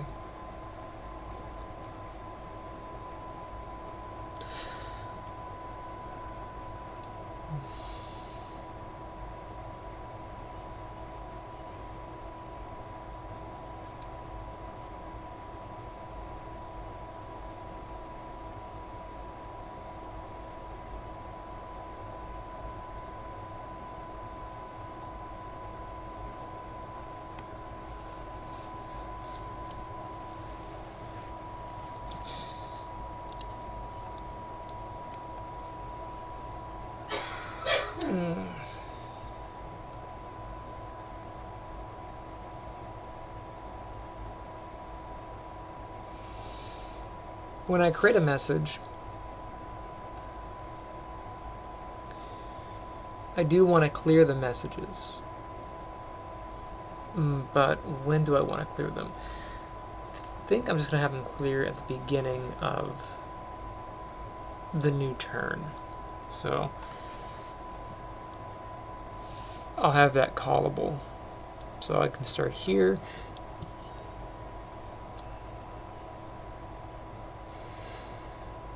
So order of operations, I need to have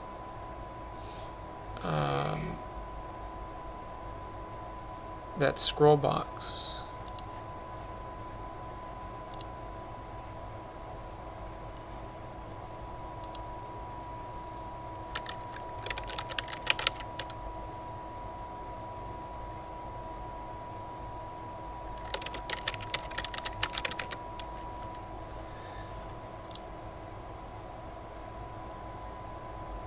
Actually, I'm just going to keep it as scroll box. It's just going to be easier for me to find in this list here.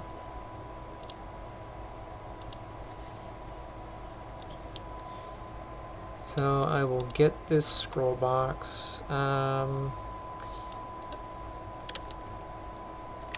Add child.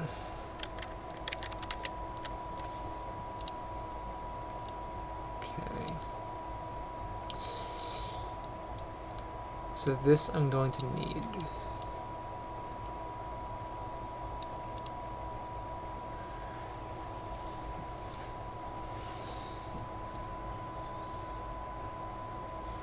And I will need the create widget. The widget class I'm going to make is the message. Okay.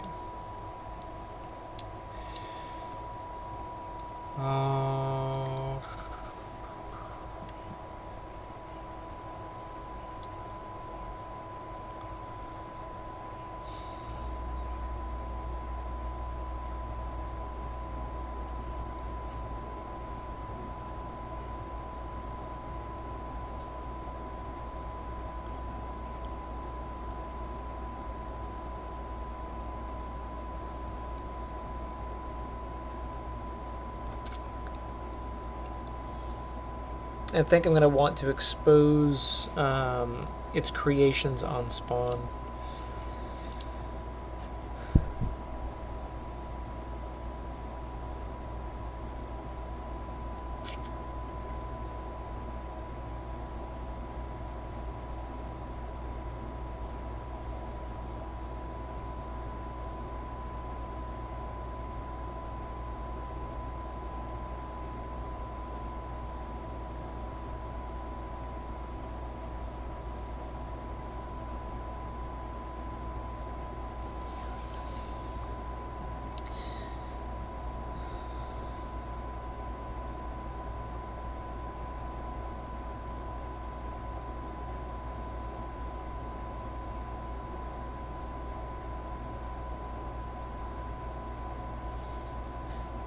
I didn't think about that ahead of time, so now that I'm here,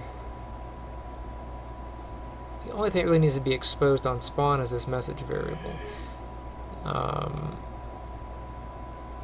The end text, basically.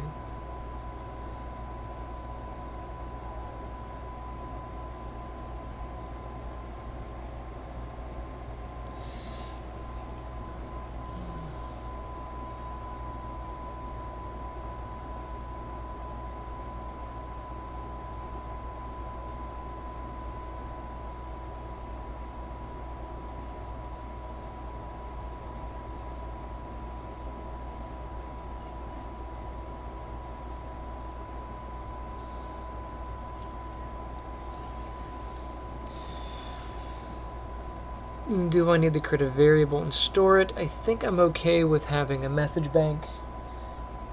And I can grab the message bank from the player. There's message queue or whatever it is for that round.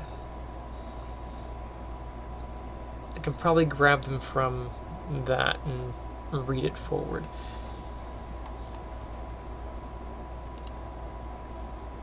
So if I'm not going to expose on spawn, what I can do is I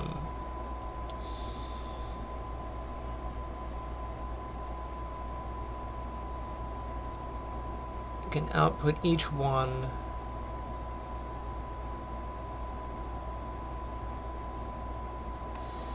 What are you returning?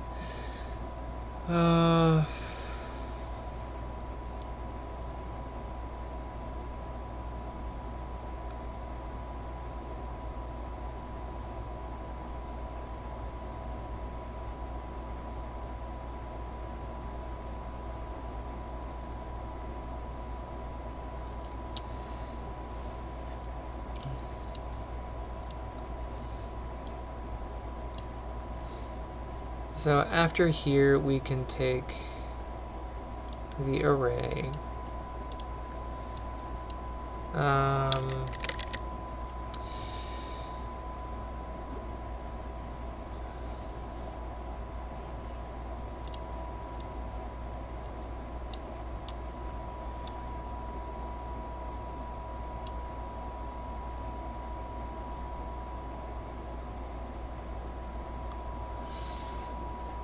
What order of operations do I want? I don't know if I need to set this to screen since it already is on screen in the parent.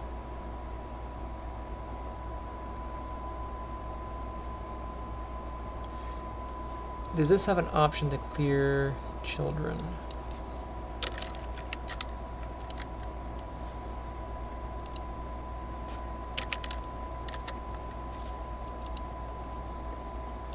I'm gonna save real quick. That was buggy. Yes. Remove all children from the panel widget. But are the children destroyed?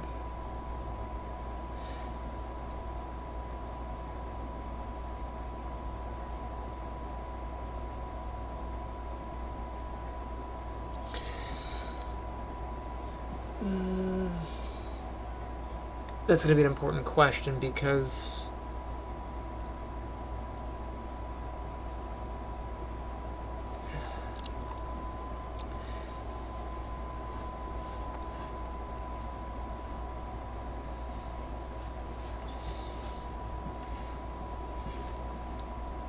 if I can just keep them on the panel, then I don't have to look at these. But if I have to look at these, it's more productive to have an array that I can cycle through. But I don't think I need direct access to it. I just need to be able to see the thing.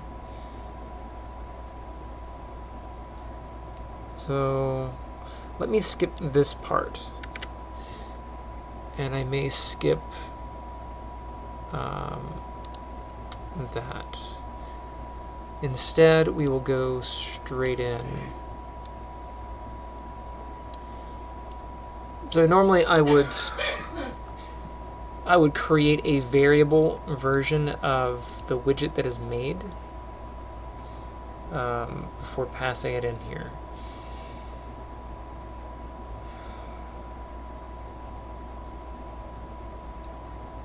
But what I can do is set message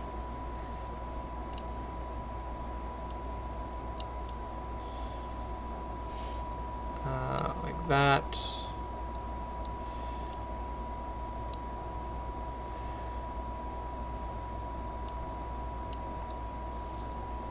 This still needs to receive message information from whatever is sending the message out, so I'm going to have to populate that.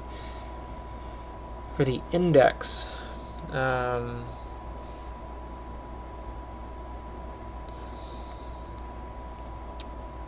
this is where an array is handy. I can just get the index out of the array.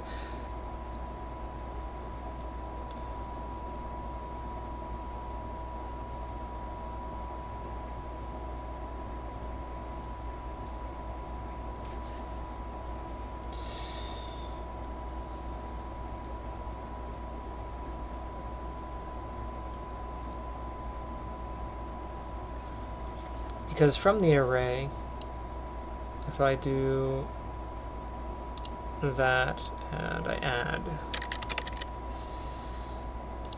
I can output an index.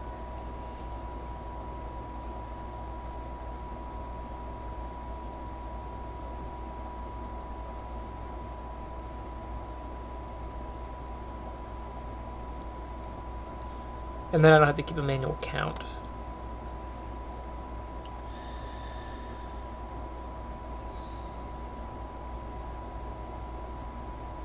But if I have to clear a list, I'd have to clear 2 different lists. Can I get index? Get index.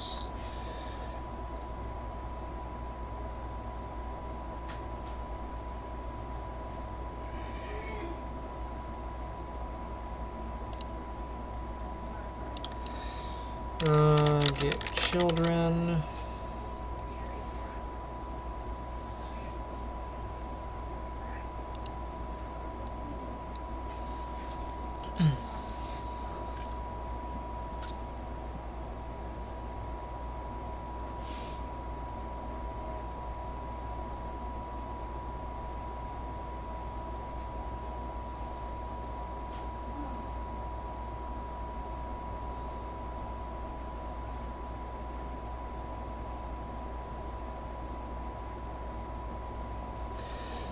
I'm just thinking about if I want to store that index variable. So like when you get your message list, you know, it says 12 messages, so you know to scroll down, you know.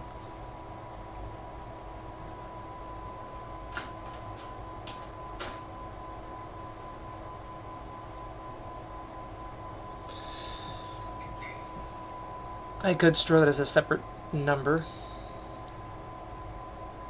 and I can increment it every time I hit it, or I can just steal it from that array.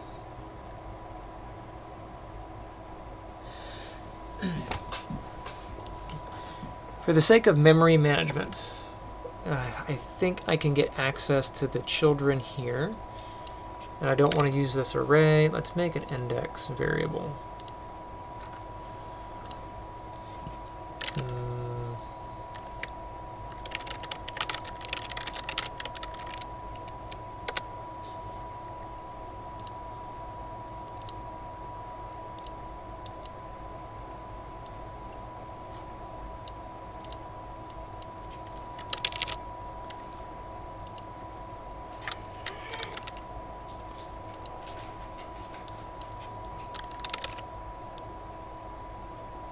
That's not cool. When things are being buggy, that's not cool. There we go. Increment. Increment is another funny one. You don't have to do a separate set, but I can do this.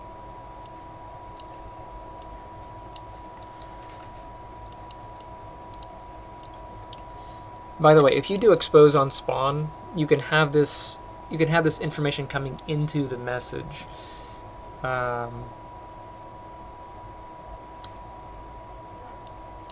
So you don't have to call it separately. It's a little bit cleaner. For the sake of that, I might want to do it.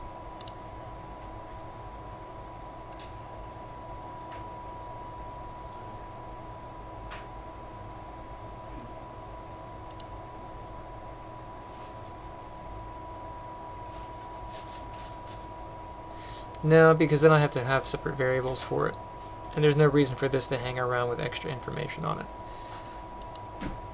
So I'll keep it this way. I still need to have this message populated, which I don't know what it's going to be yet. But we get the index from there, and that passes into here.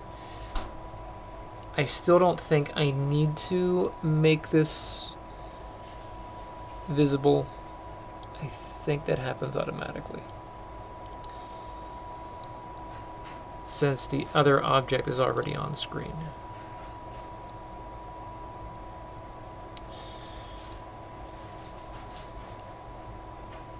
So then on the HUD, I'm going to take in the message pop-up, take this in.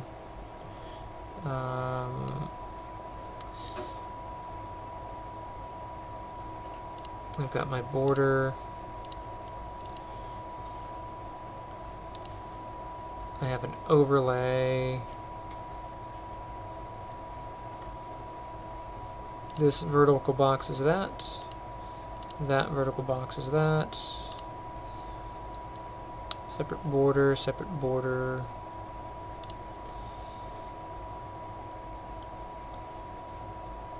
So I should be able to add this to the overlay. And then get my pop-up message. And I can move that to here.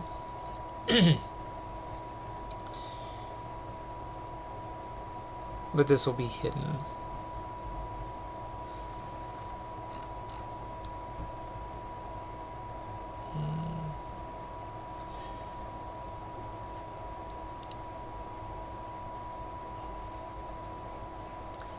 And I'm pretty sure this is set by transform.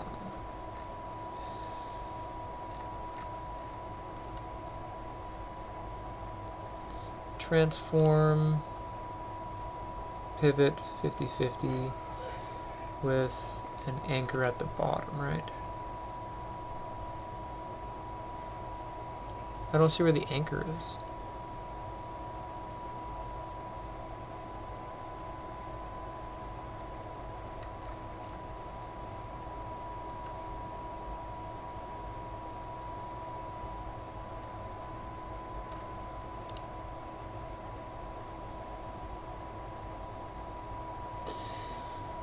How about you?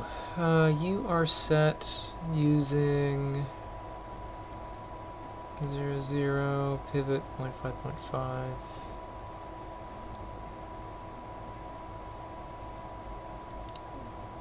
How about you?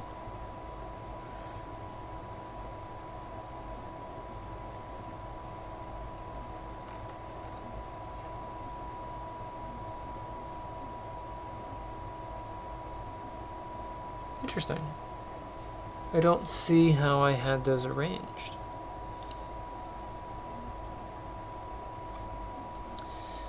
Center and then bottom is here. This one is there and there. Same kind of deal, but this one's higher. For this one to be higher, I had to have used transform offsets. I did. Okay. And that one does have a transform offset. Okay, cool. So that makes sense. That one defaulted 0, 0. Okay. This one.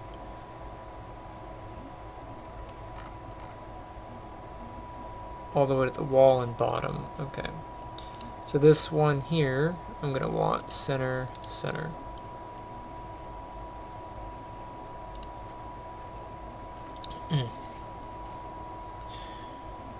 And then I want this to be hideable. And that, of course, is a variable, and I need that to be visible.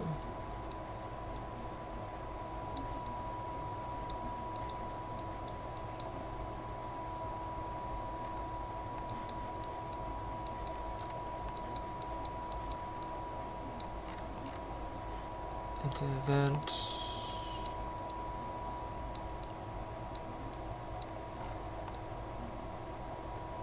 Control player.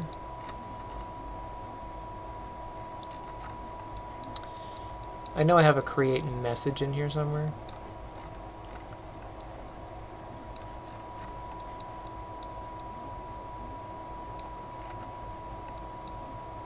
Update output message.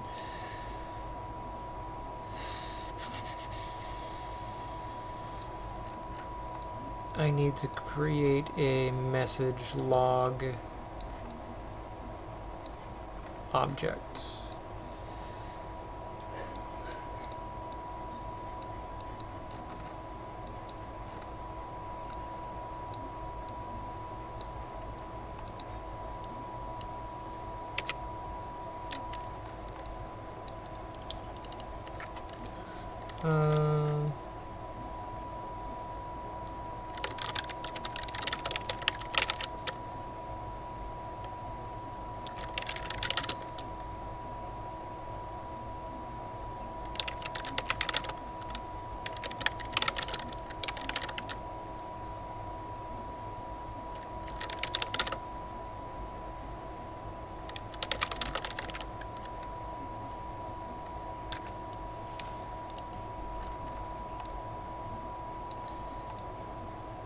Okay, and then I'm going to have the message pop up.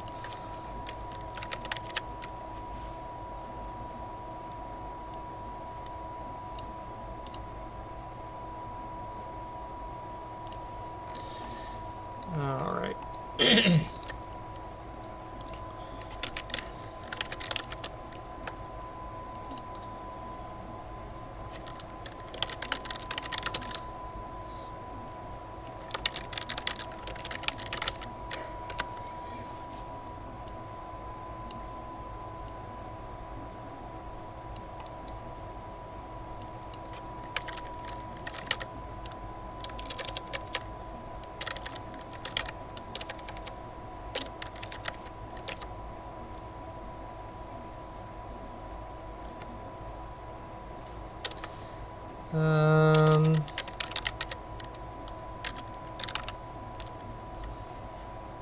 Set visibility.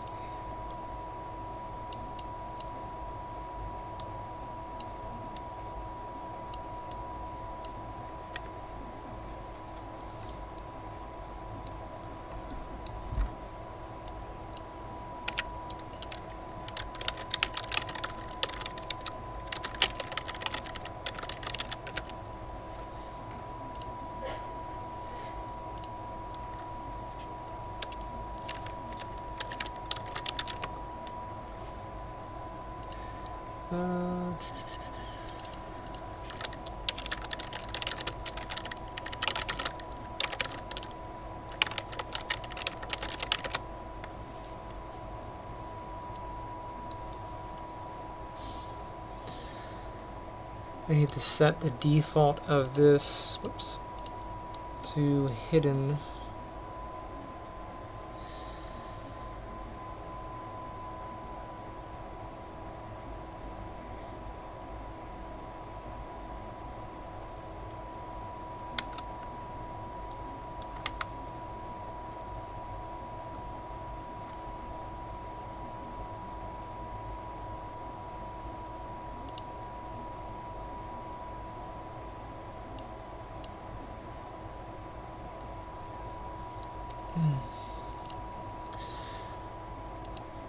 So that'll be hidden, and then we're going to want to be able to activate the thing, which means it has to receive information from somewhere.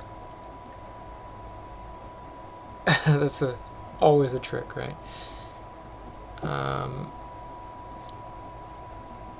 We make it visible, and then what?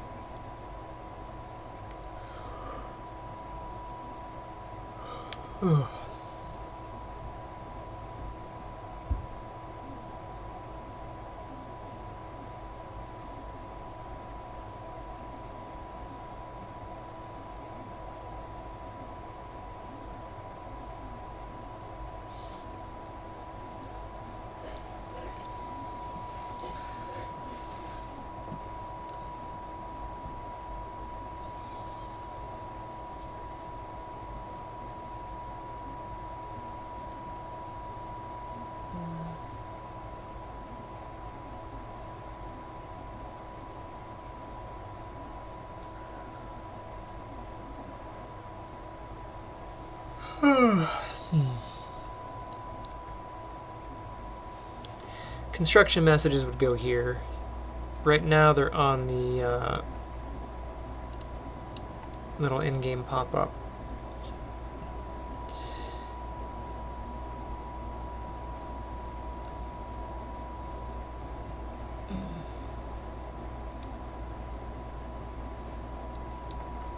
Right?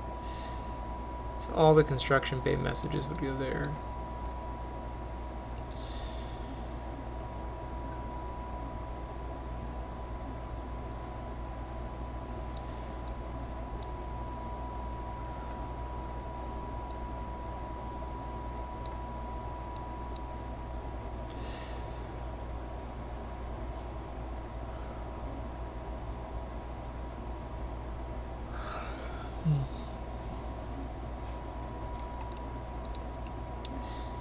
Alright, well, it's almost 1 o'clock. I'm going to save what I have, and I will come back in the morning.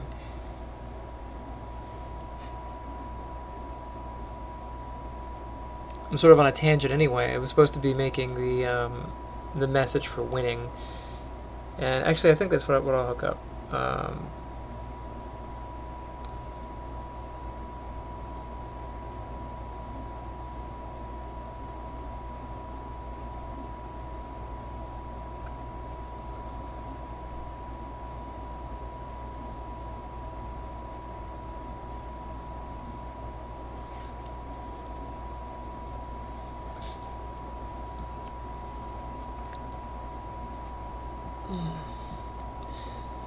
How do I receive that message?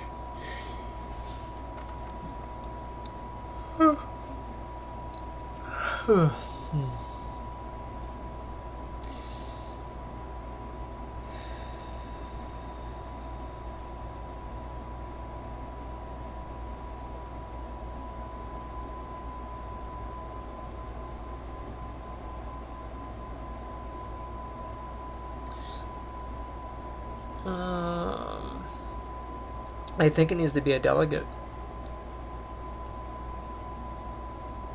I think the only way to get messages from C++ directly into Blueprint without calling the function, it would have to be a delegate.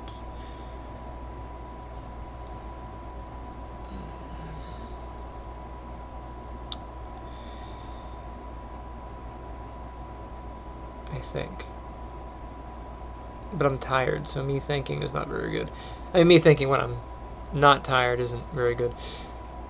But it's less good when I'm tired.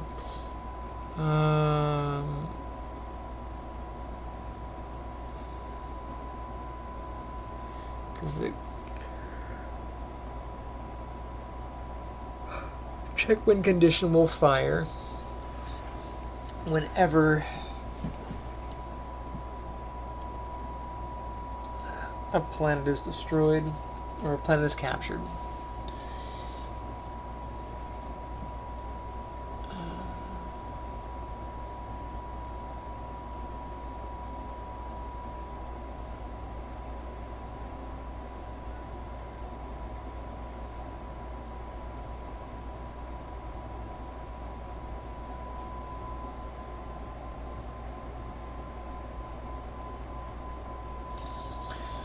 So this is going to be a thing that pops up on when all the turns are finished. This will pop up and then deliver messages to the player.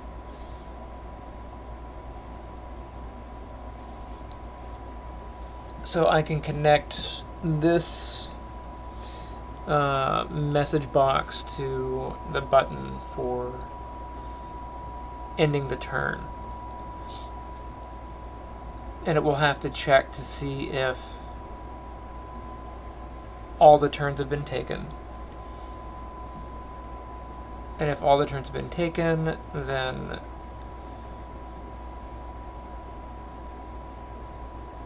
it'll have to be revealed to the new player and populated for the new player on their turn.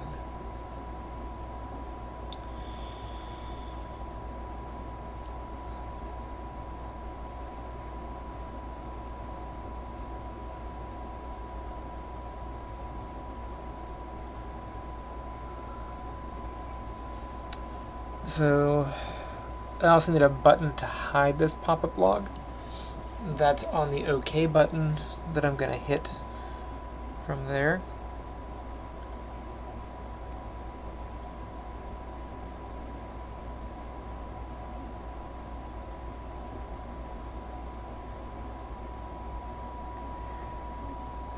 That means there's going to have to be cross-communication. This pop-up object, for me to hit this button here, that has to, I have to have a reference to the parent widget, so I can call that to hide it.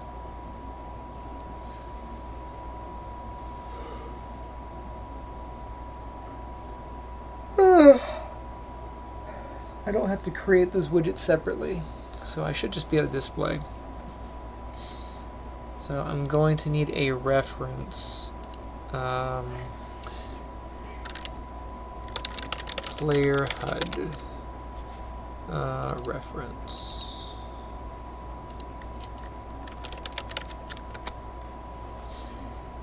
Let's populate that on begin play.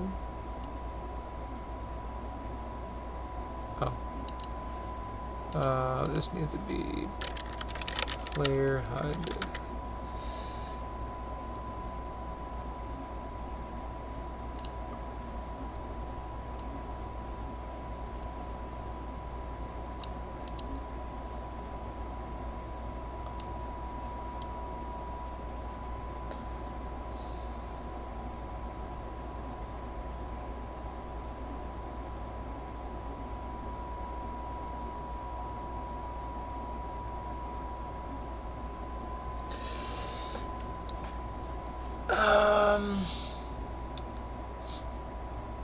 I don't think I have to do get active widget. I think I can just do a simple cast. So I'll do cast to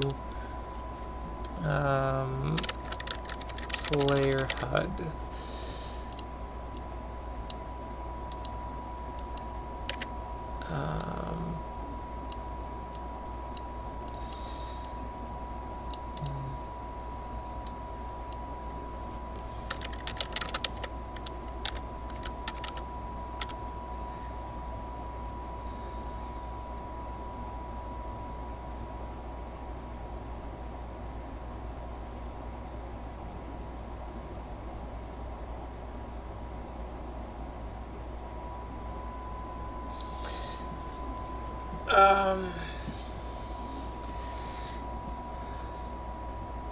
I could do a get all widgets of class, which does a search for all the widgets.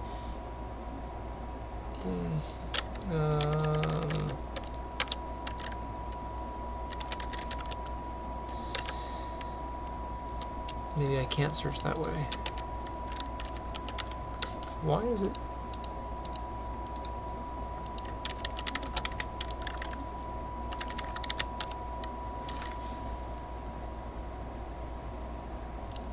And then I can search by widget. This isn't that painful because it's the search happens at the beginning of the game, but it's actually cheaper. Believe it or not, it's a little bit cheaper to do it this way. We just make this exposable, and then on the HUD itself, in the beginning of things, you can be here.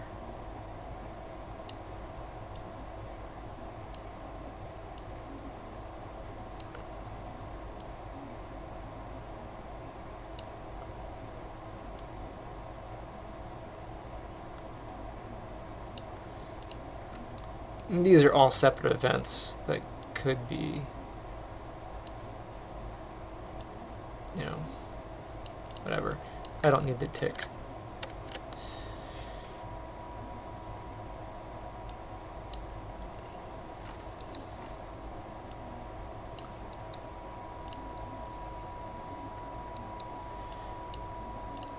One thing that can be kind of confusing with the bubble code, you know, blueprinting, is that this white line is your execution line.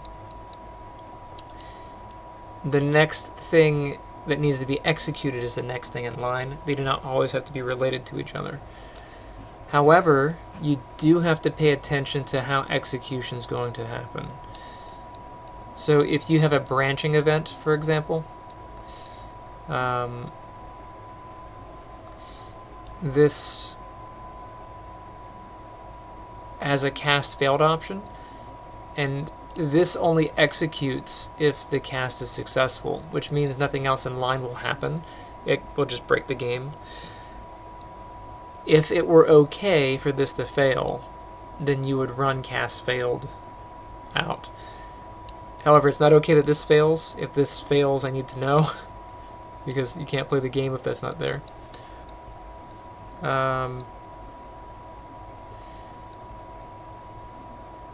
Resource 1, 2, and 3, yeah.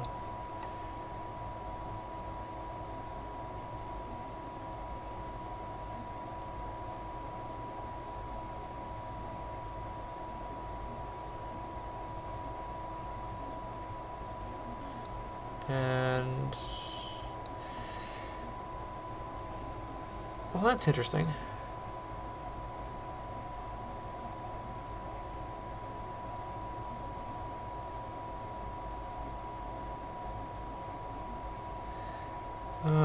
Ship menu.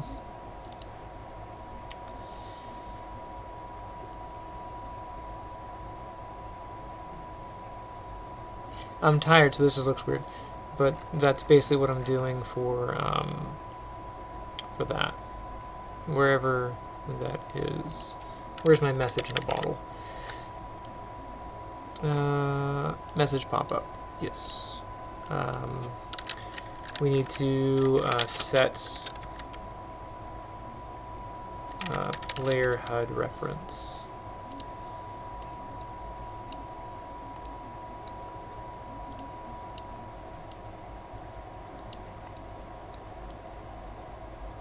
And I can do self again for that.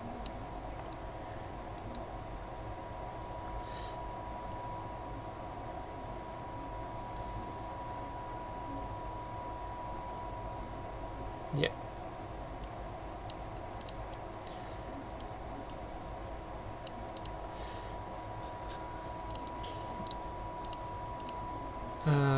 I'll just update the variable name so I'm more consistent.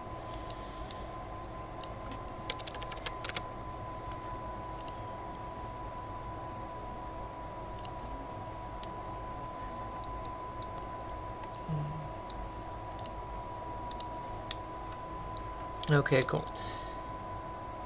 So that gets set there, so I don't have to populate it on here.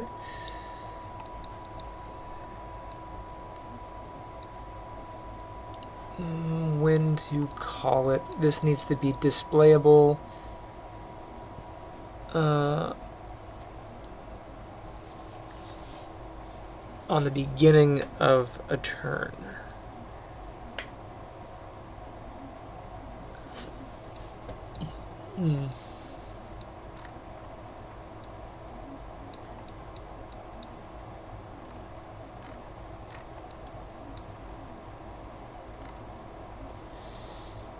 Okay, so we click end turn. We do all the things. Update turn. This happens.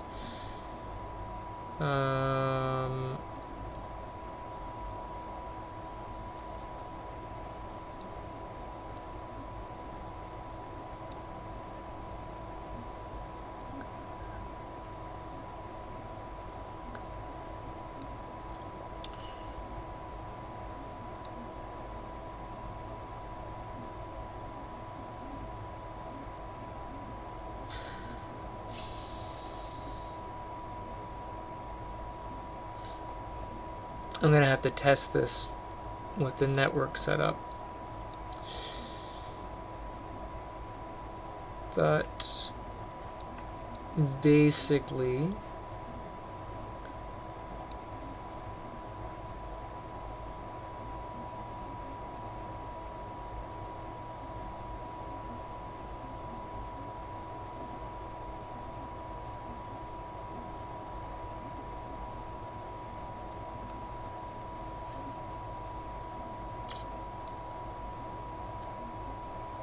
I think I can fire it here.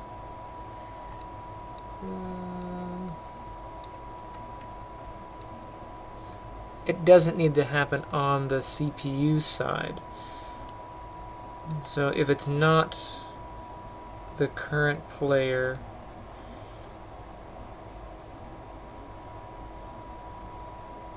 it goes to whatever. But if it is the current player, I want to display it. Display pop-up message log. I don't have any messages for it to display, so that's just going to be there.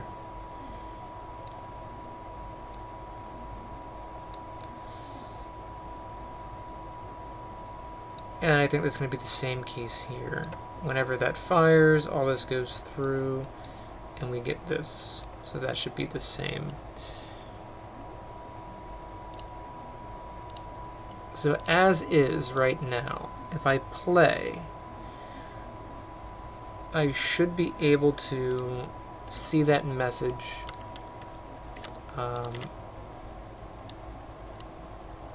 So nothing here, end turn, the message pops up. Now I can't do anything with it, but need some padding right here. I can hook up this button now. So we'll go into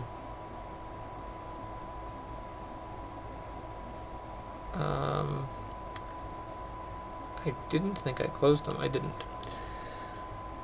Okay, so now I can go into the pop-up menu itself, and then we have create message, clear message, and we need to on button on this button click here.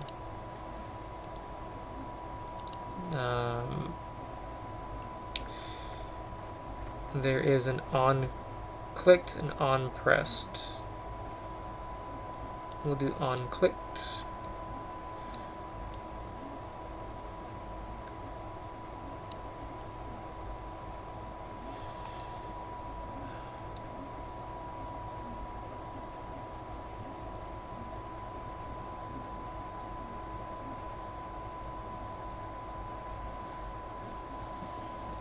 So this is going to actually call the player HUD, and it's going to call the turn off option for the player HUD. So I'm going to go back to player HUD, and we'll go back to where that message is being displayed. So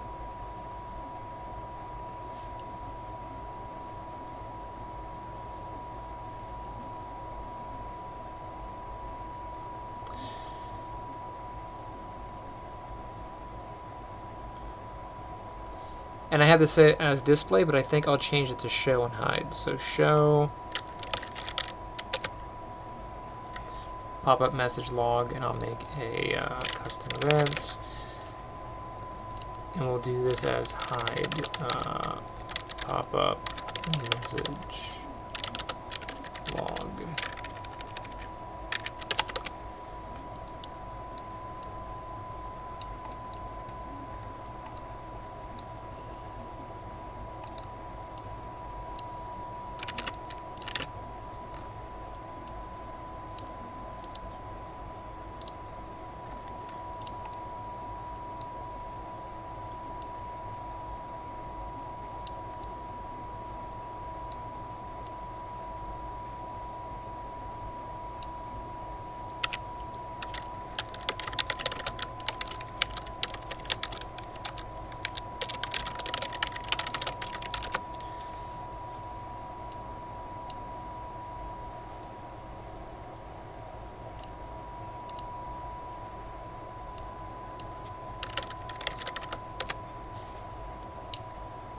And call it here.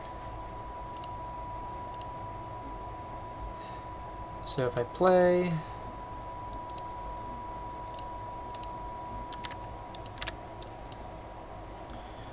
no messages, it's a new game, yada yada yada. Message log, hit OK, do whatever, end turn, message log, OK. I do want some bottom padding on that. It's just like right on the edge.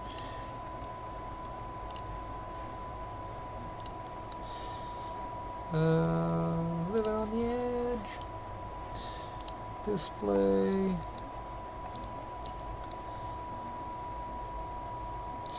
So the padding is good and bad.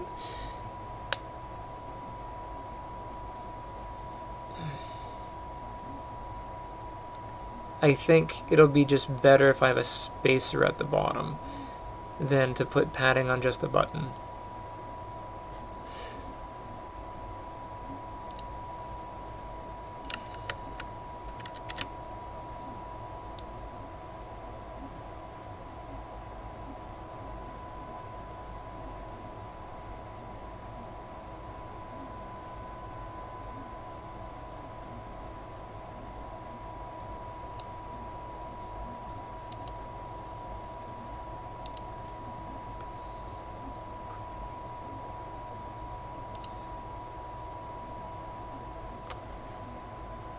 maybe a spacer of 2.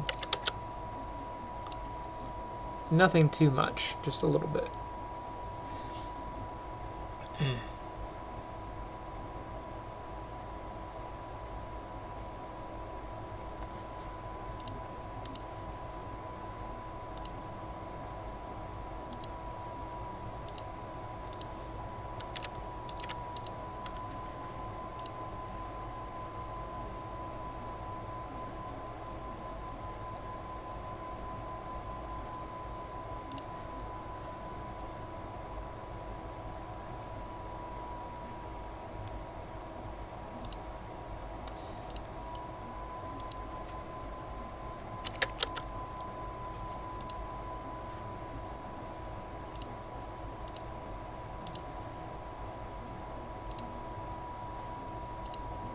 Little things in life.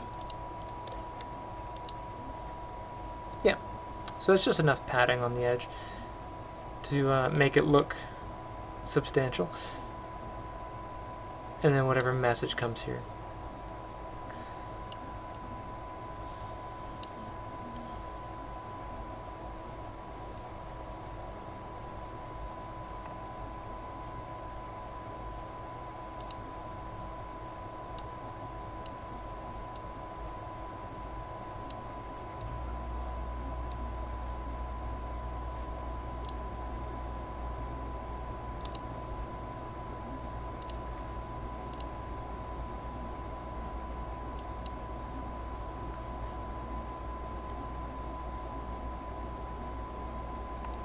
Like, where's my planet going?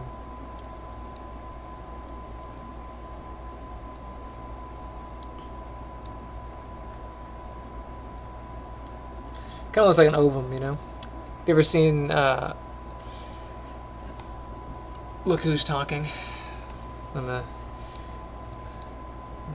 ova's being dropped, you know? That's what it looks like.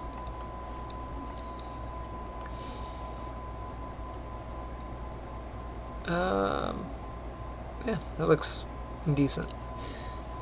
Let's do... I want to send a message so I can see how that's going to work. Let's save all things. And what message can I get sent?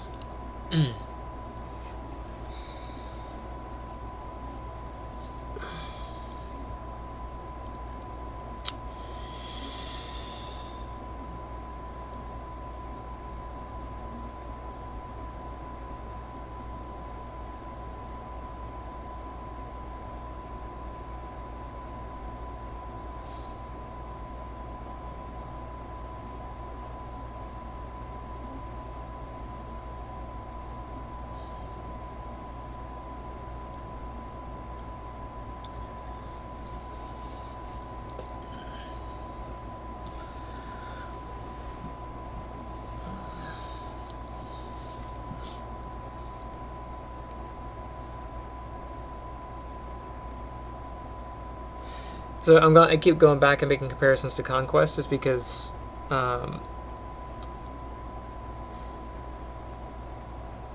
that's where I'm drawing my main inspiration from, right? So in that game, when a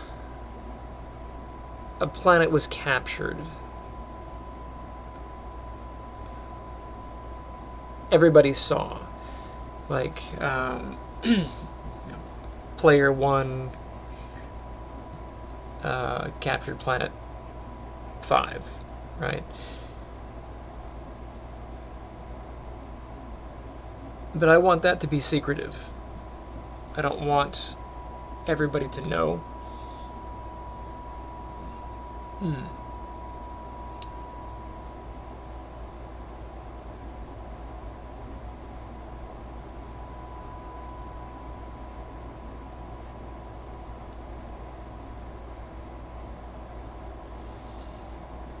If any information is reported to the opponent, it would be how many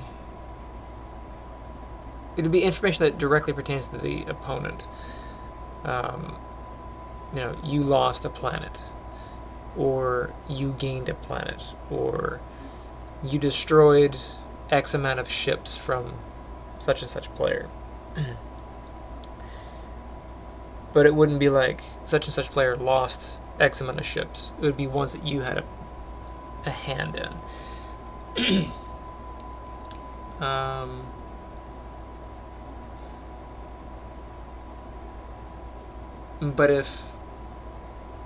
But everybody would know that player such and such no longer has any planets.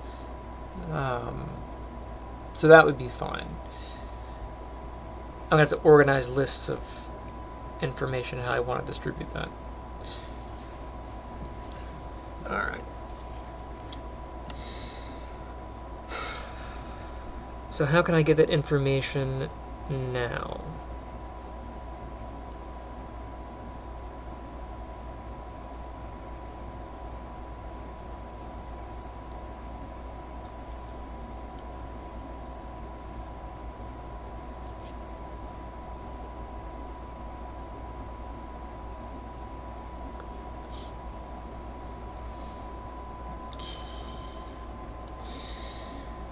I think the simplest way is, so that I don't have to do a delegate, to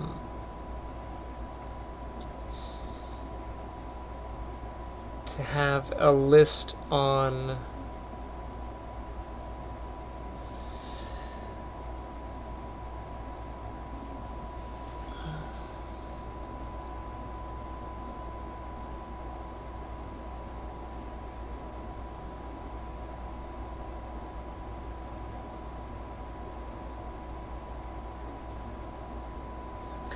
I can create a message list on the player.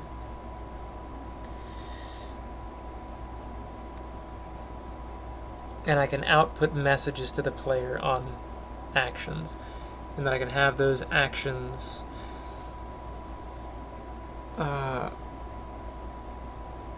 pulled from the player and, you know, spat out. But then those would have to be cleared at some point.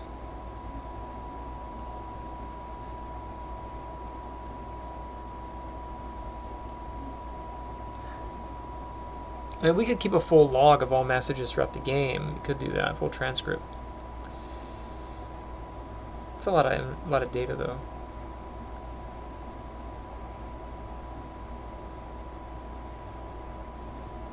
But it might be useful, right? You might be able to see player strategy that way.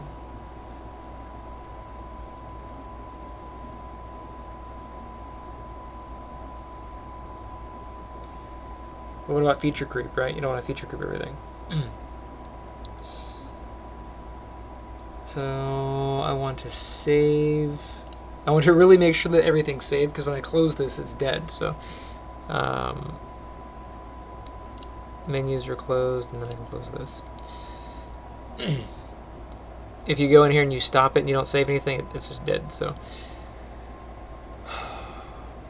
on the player, I think it makes the most sense to put it on the player. Player.h. You need to make an array of strings, I think.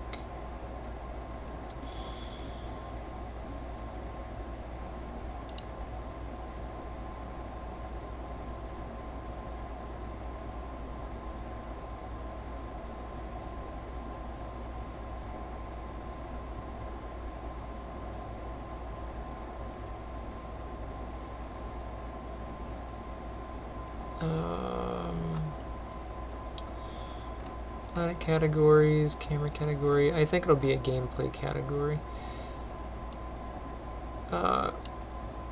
This does not necessarily need to be blueprint callable. Actually, no, it will need to have a blueprint callable. And this is going to be a T array.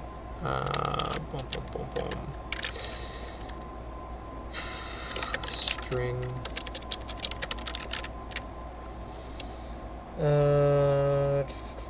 Unreal has its own string type. I think it has to be an F string. I think it has to be an F string.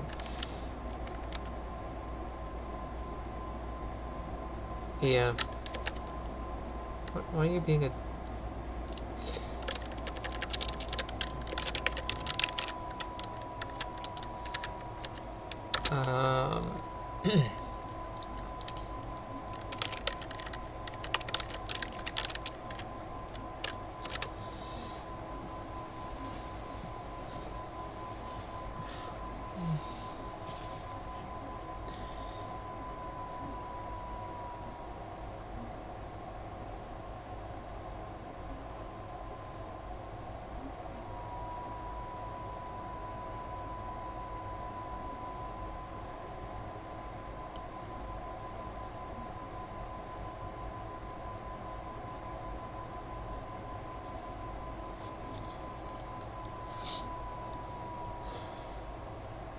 Now I can access this directly, or I can create functions for it. It's whatever safeties you want. I think best practice is to create getters and setters and have separate functions manage the data on that.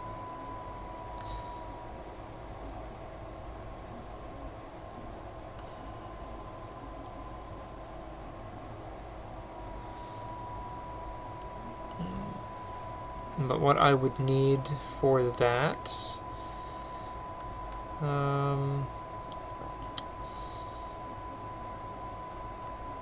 let's make a U function.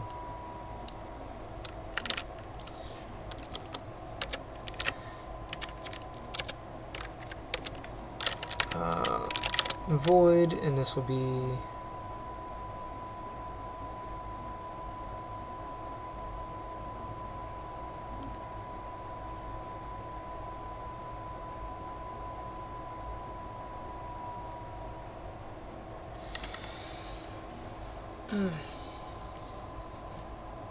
just debating if it's necessary.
I was going to do an add and remove function and a clear function.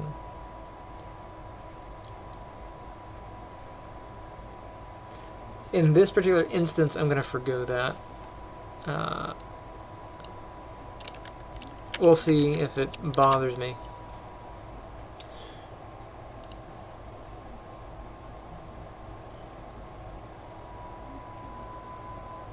Okay, so now on the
I'm just trying to think of how I'm going to organize that data as I'm sending it.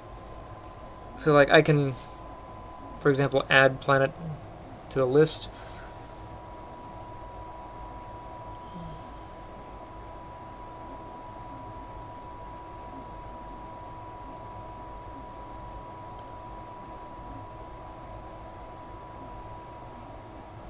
That's pretty easy. But if I remove a planet from the list or any of that stuff.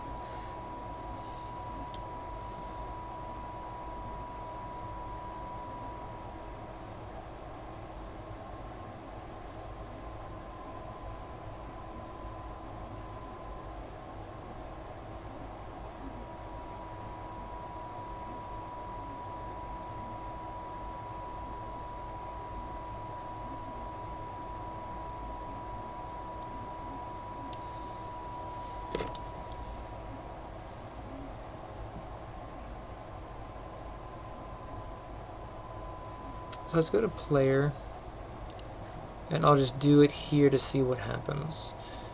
There's a lot that has to happen in here. So,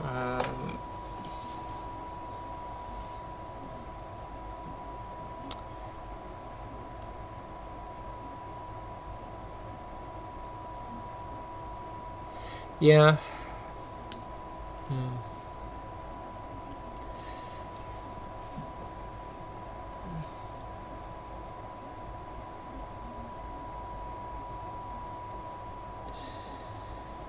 If I do it like that, then I would have to do message list. Crap.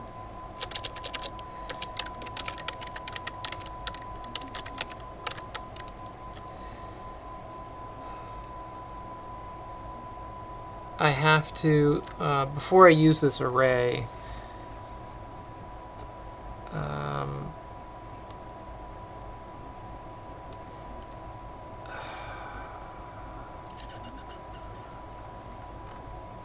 can I initialize it?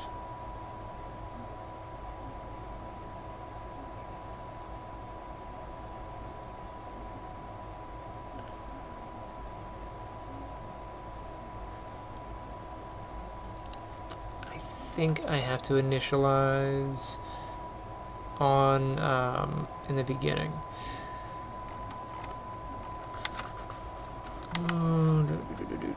Any arrays here, any arrays, begin play. No arrays initialized here.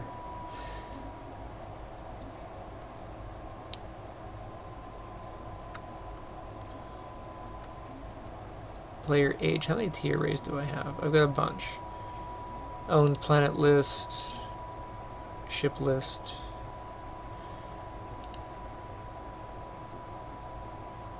Yeah.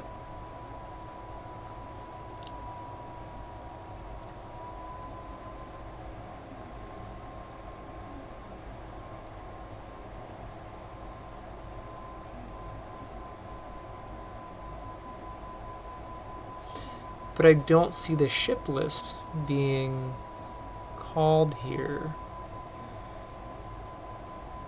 Although I don't think I'm using it.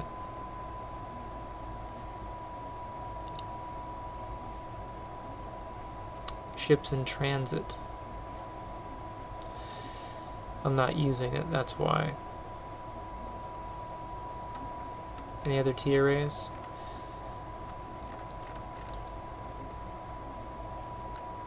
I think I have to initialize an array before I use it in here. Let me go to star.h. Let's see. Orbital rings and subrings. And subplanet, subasteroid.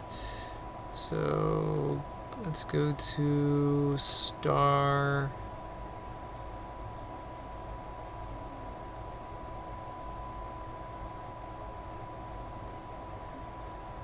really anybody that's using a one of these arrays would have to. Just trying to remember, and I don't. Star CPP.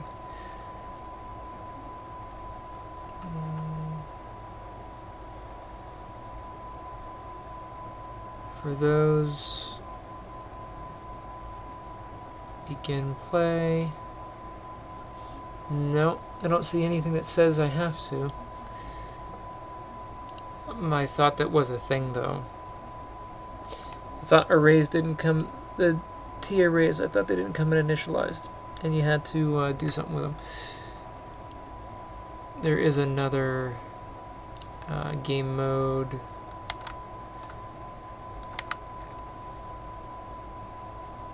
See, player list is here.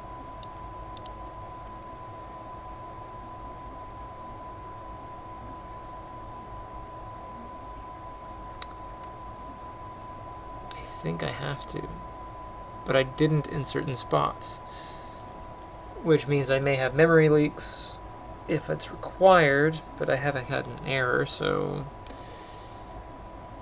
you won't necessarily get one.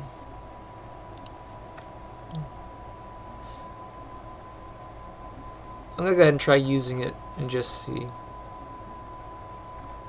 If it yells at me and says I have to initialize it, then I'll initialize it. So message log dot add. And the message will be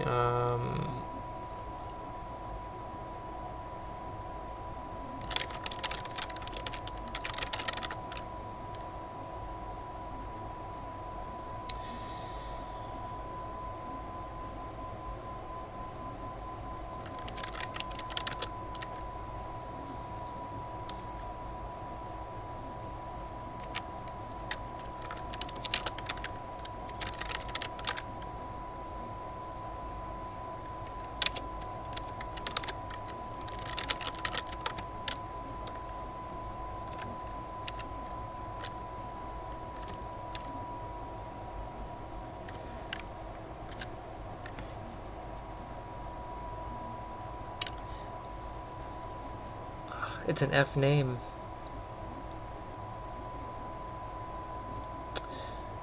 So fname.toString.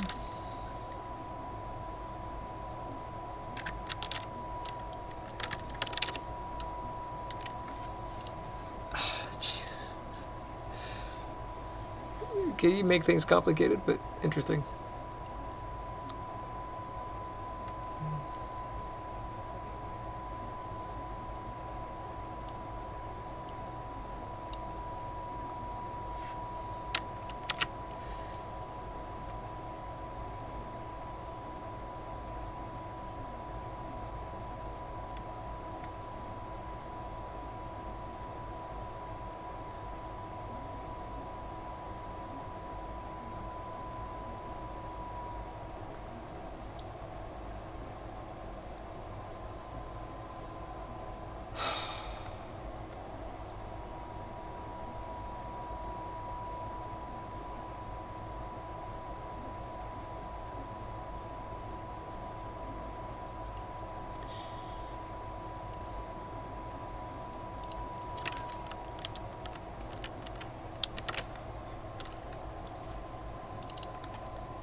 Of course, it might be more fruitful to say but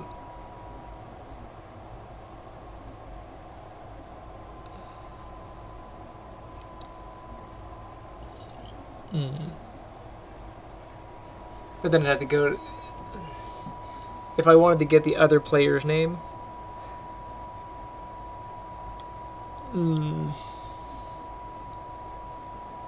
Yeah, I could retrieve it from the planet.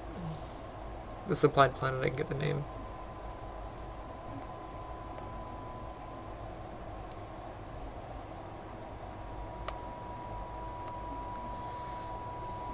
It would be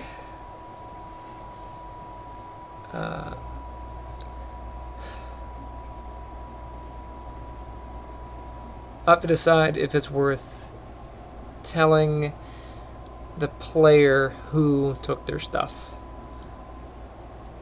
or if I should keep that hidden. Like, you lost a planet. To who? He'd be searching for it. But it'd be obvious when you send a scout there and you see, like, player 5 is there. You're like, son of a... But just to be alerted, you know.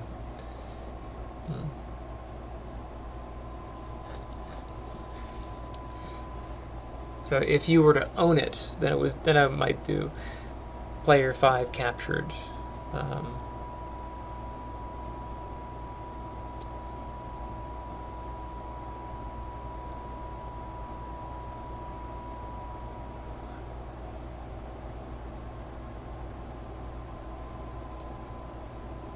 But that's here nor there. I just want this to go to the log, and I want to be able to retrieve that log. So that's what this test is for.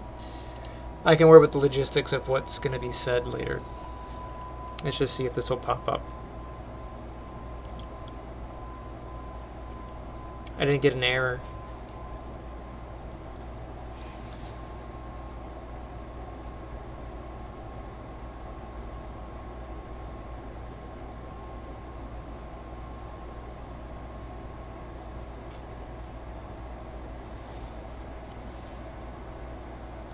I said I was only going to be on here for an hour, and that's 1:30.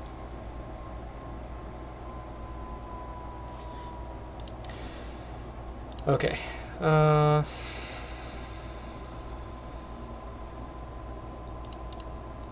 This menu, and then end turn. So button end turn.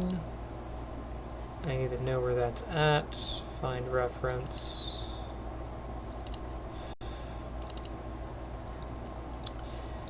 So when we end the turn,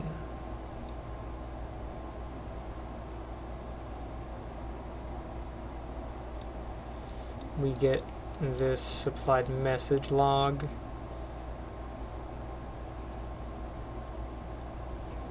Right, so let's go to there. I don't know where this one's gonna go up here. Okay. So message log, we got the pop-up menu, and then we want to create message.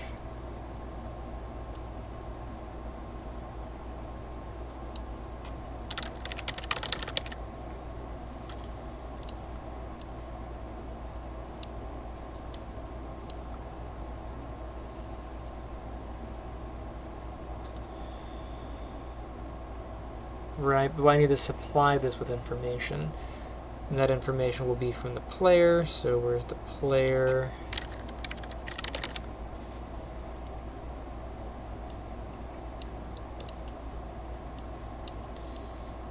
So from this player, I want to get message log.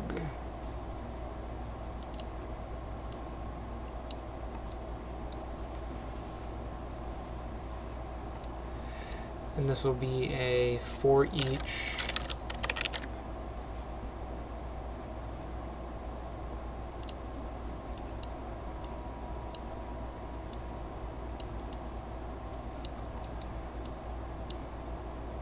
create message, and then I can supply the index to this and the message itself.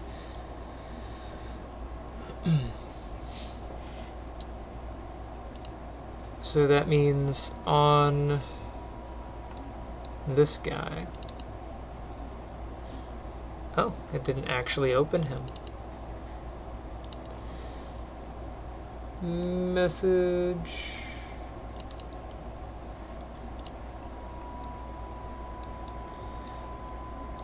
Okay, create message.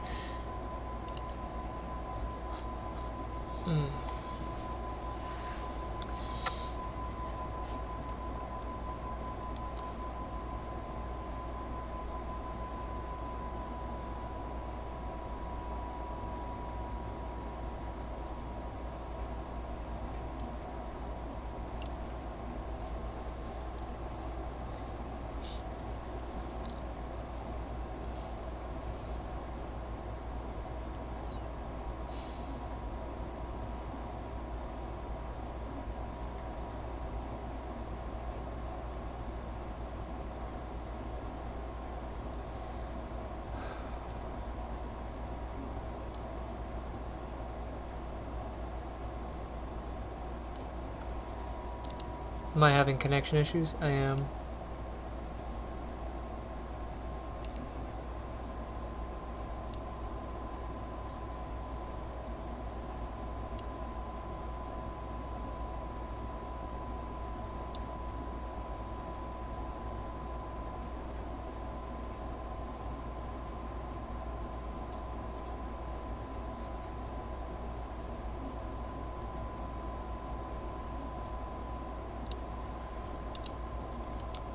Huh. Maybe I'm not active enough.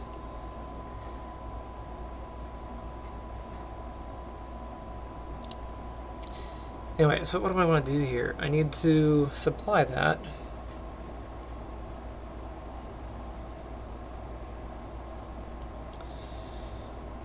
Message count.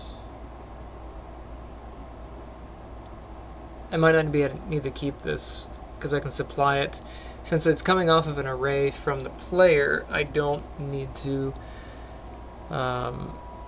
supply the index. I don't think this is necessary.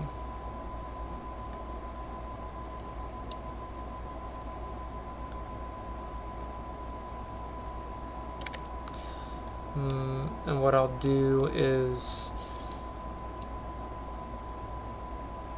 I'll just pass this in like this, and that one in like that.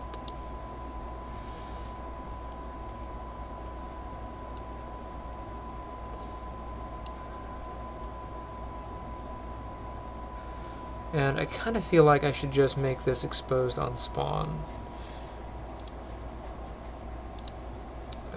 Where's the message? Message, child.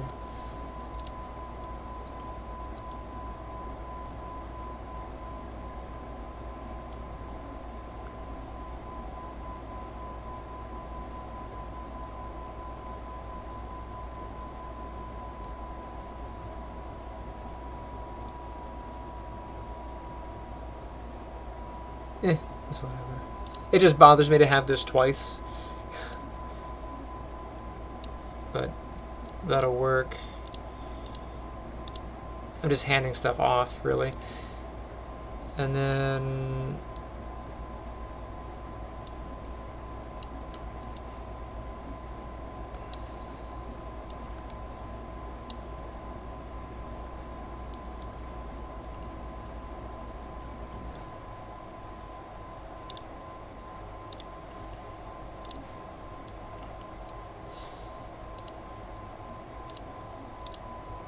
okay.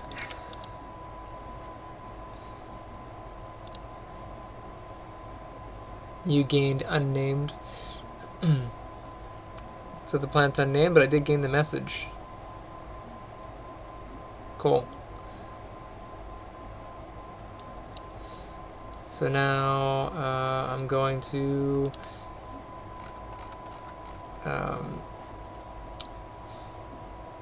end my turn. So when I ended the turn, I got this message twice.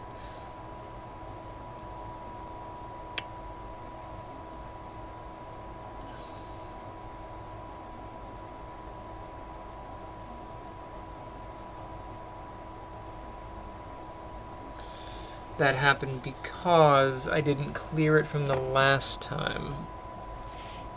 So I will need to clear it, because if I do it again, I've got 3. So it's not clearing.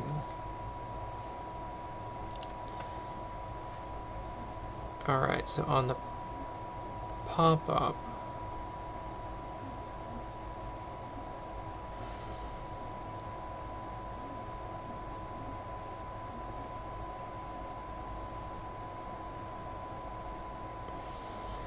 at what point do I want to clear all messages? I don't want to clear messages when a message is created. I need to clear messages when I end my turn. So yeah, so I'll go back here.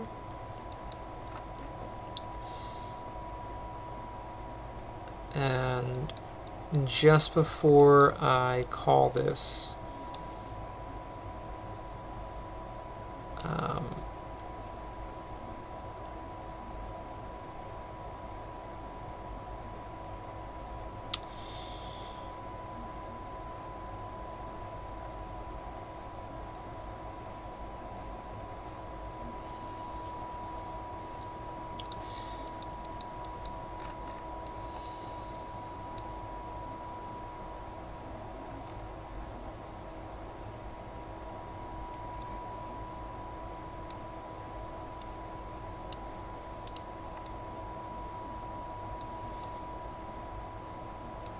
I don't think I'll need to call it anywhere else, custom event, but I will,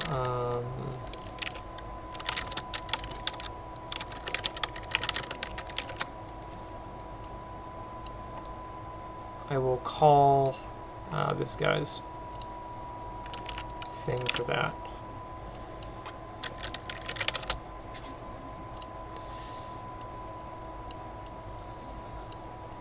I could just call this over there. And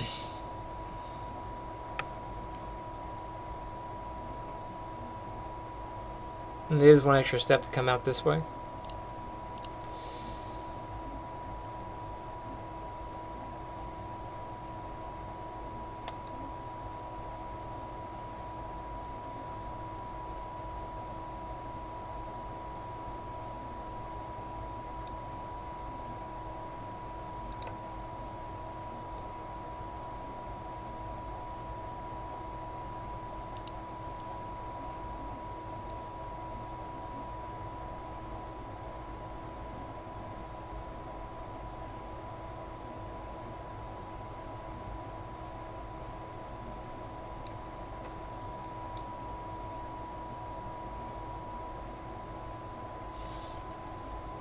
Now I could put the clear message operation here before we do any of this display, but if I have it set up to where you can view messages, like turn them on and turn them back on to view it later, then I wouldn't want to clear here. But I would want to clear before it gets called down there.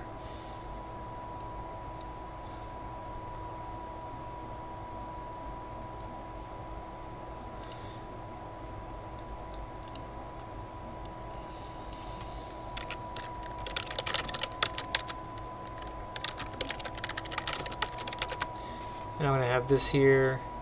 So if I'm ever like, what is calling this thing, it's going to be in an obvious spot. It is technically slower to do it that way, though. Clear message pop-up log.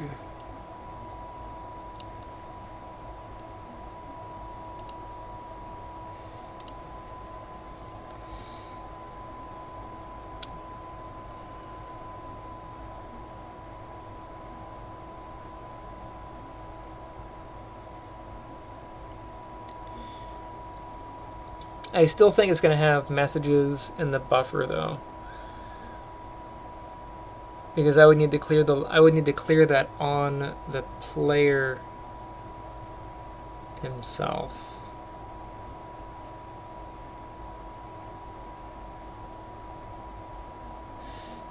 And clear messages, if I go here, am I clearing the children? I'm clearing the message list, but I'm not clearing the scroll box.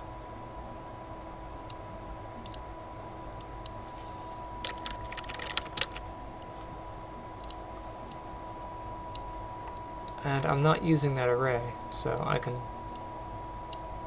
snip off that array.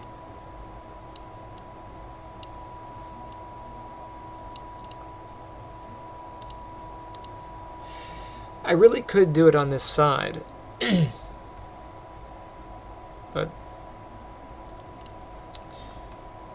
it's not good practice to have to do this in multiple spots. You know what I mean? I have some repeated code.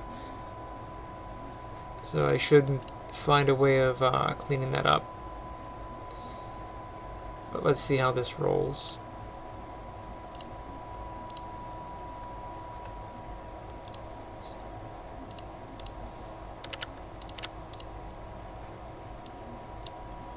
Yay. Yay.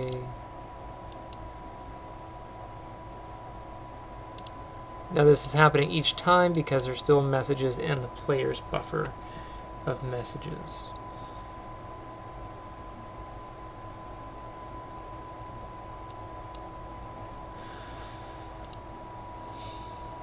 And I wouldn't want to display messages if I don't have any.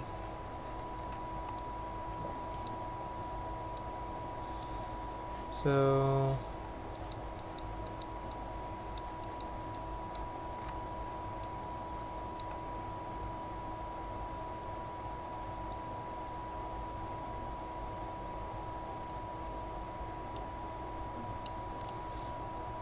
So I'm going to do a quick check here.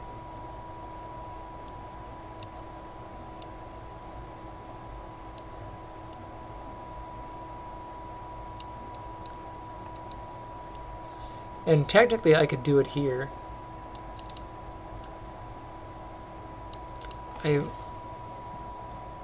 Well, no, is it read-only? If it's read-only, then I can't do it from here. Player... It's read-only, so I can't write to it. I could make it read-write, and I could just do it there. But then I might be chasing it. Okay.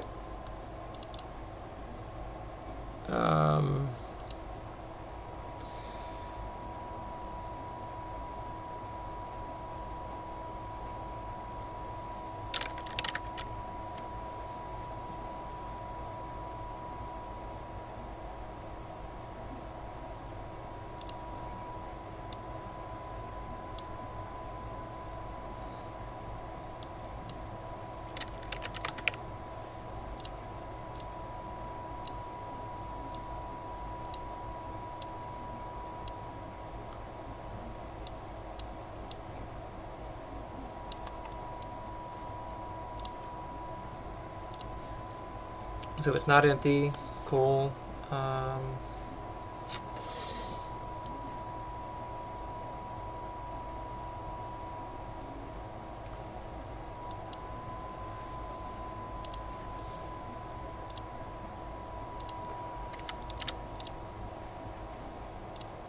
Yay. Same deal, right? Let's make construction bays and a thing. All this should take a turn, but whatever. I don't know planets. Let's see.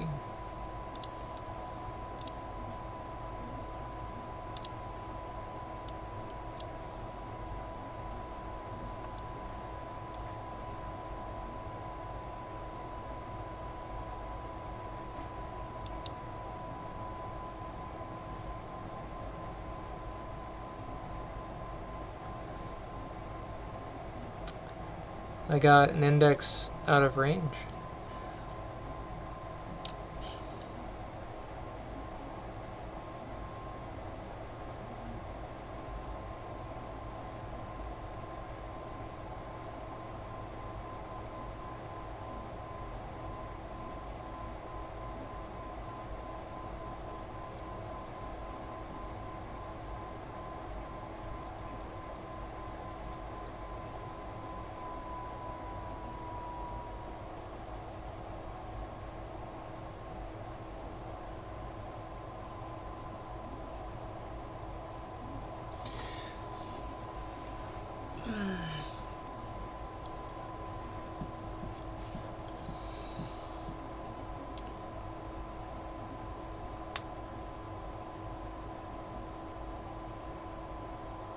Wonder why.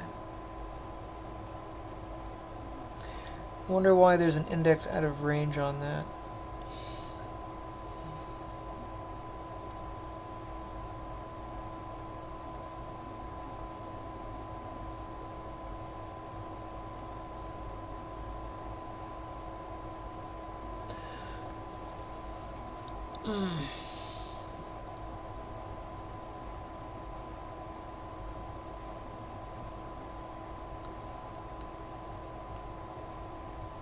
Why would it be out of range?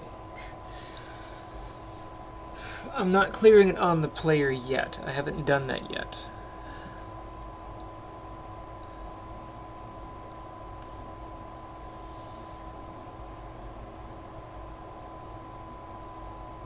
So that shouldn't be the case. But I got it broken when I hit the button. Let's hit continue and see what happens.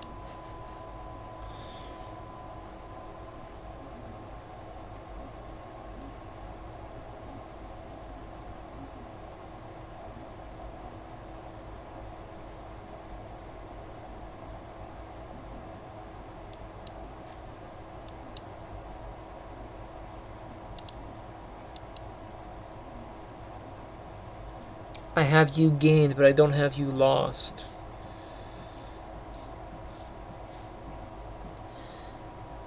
So one player I should have a you gained message, and another player I should have a you lost message. That's something that should be a thing. Also, these are appearing to be the same color. Weird. Anyway, this is kind of sort of working. I have to debug it, but it's about 2 o'clock, and I don't want to get on a sleep cycle where I'm staying up too late. So I'm gonna go to bed. Thank you for playing. Now go outside.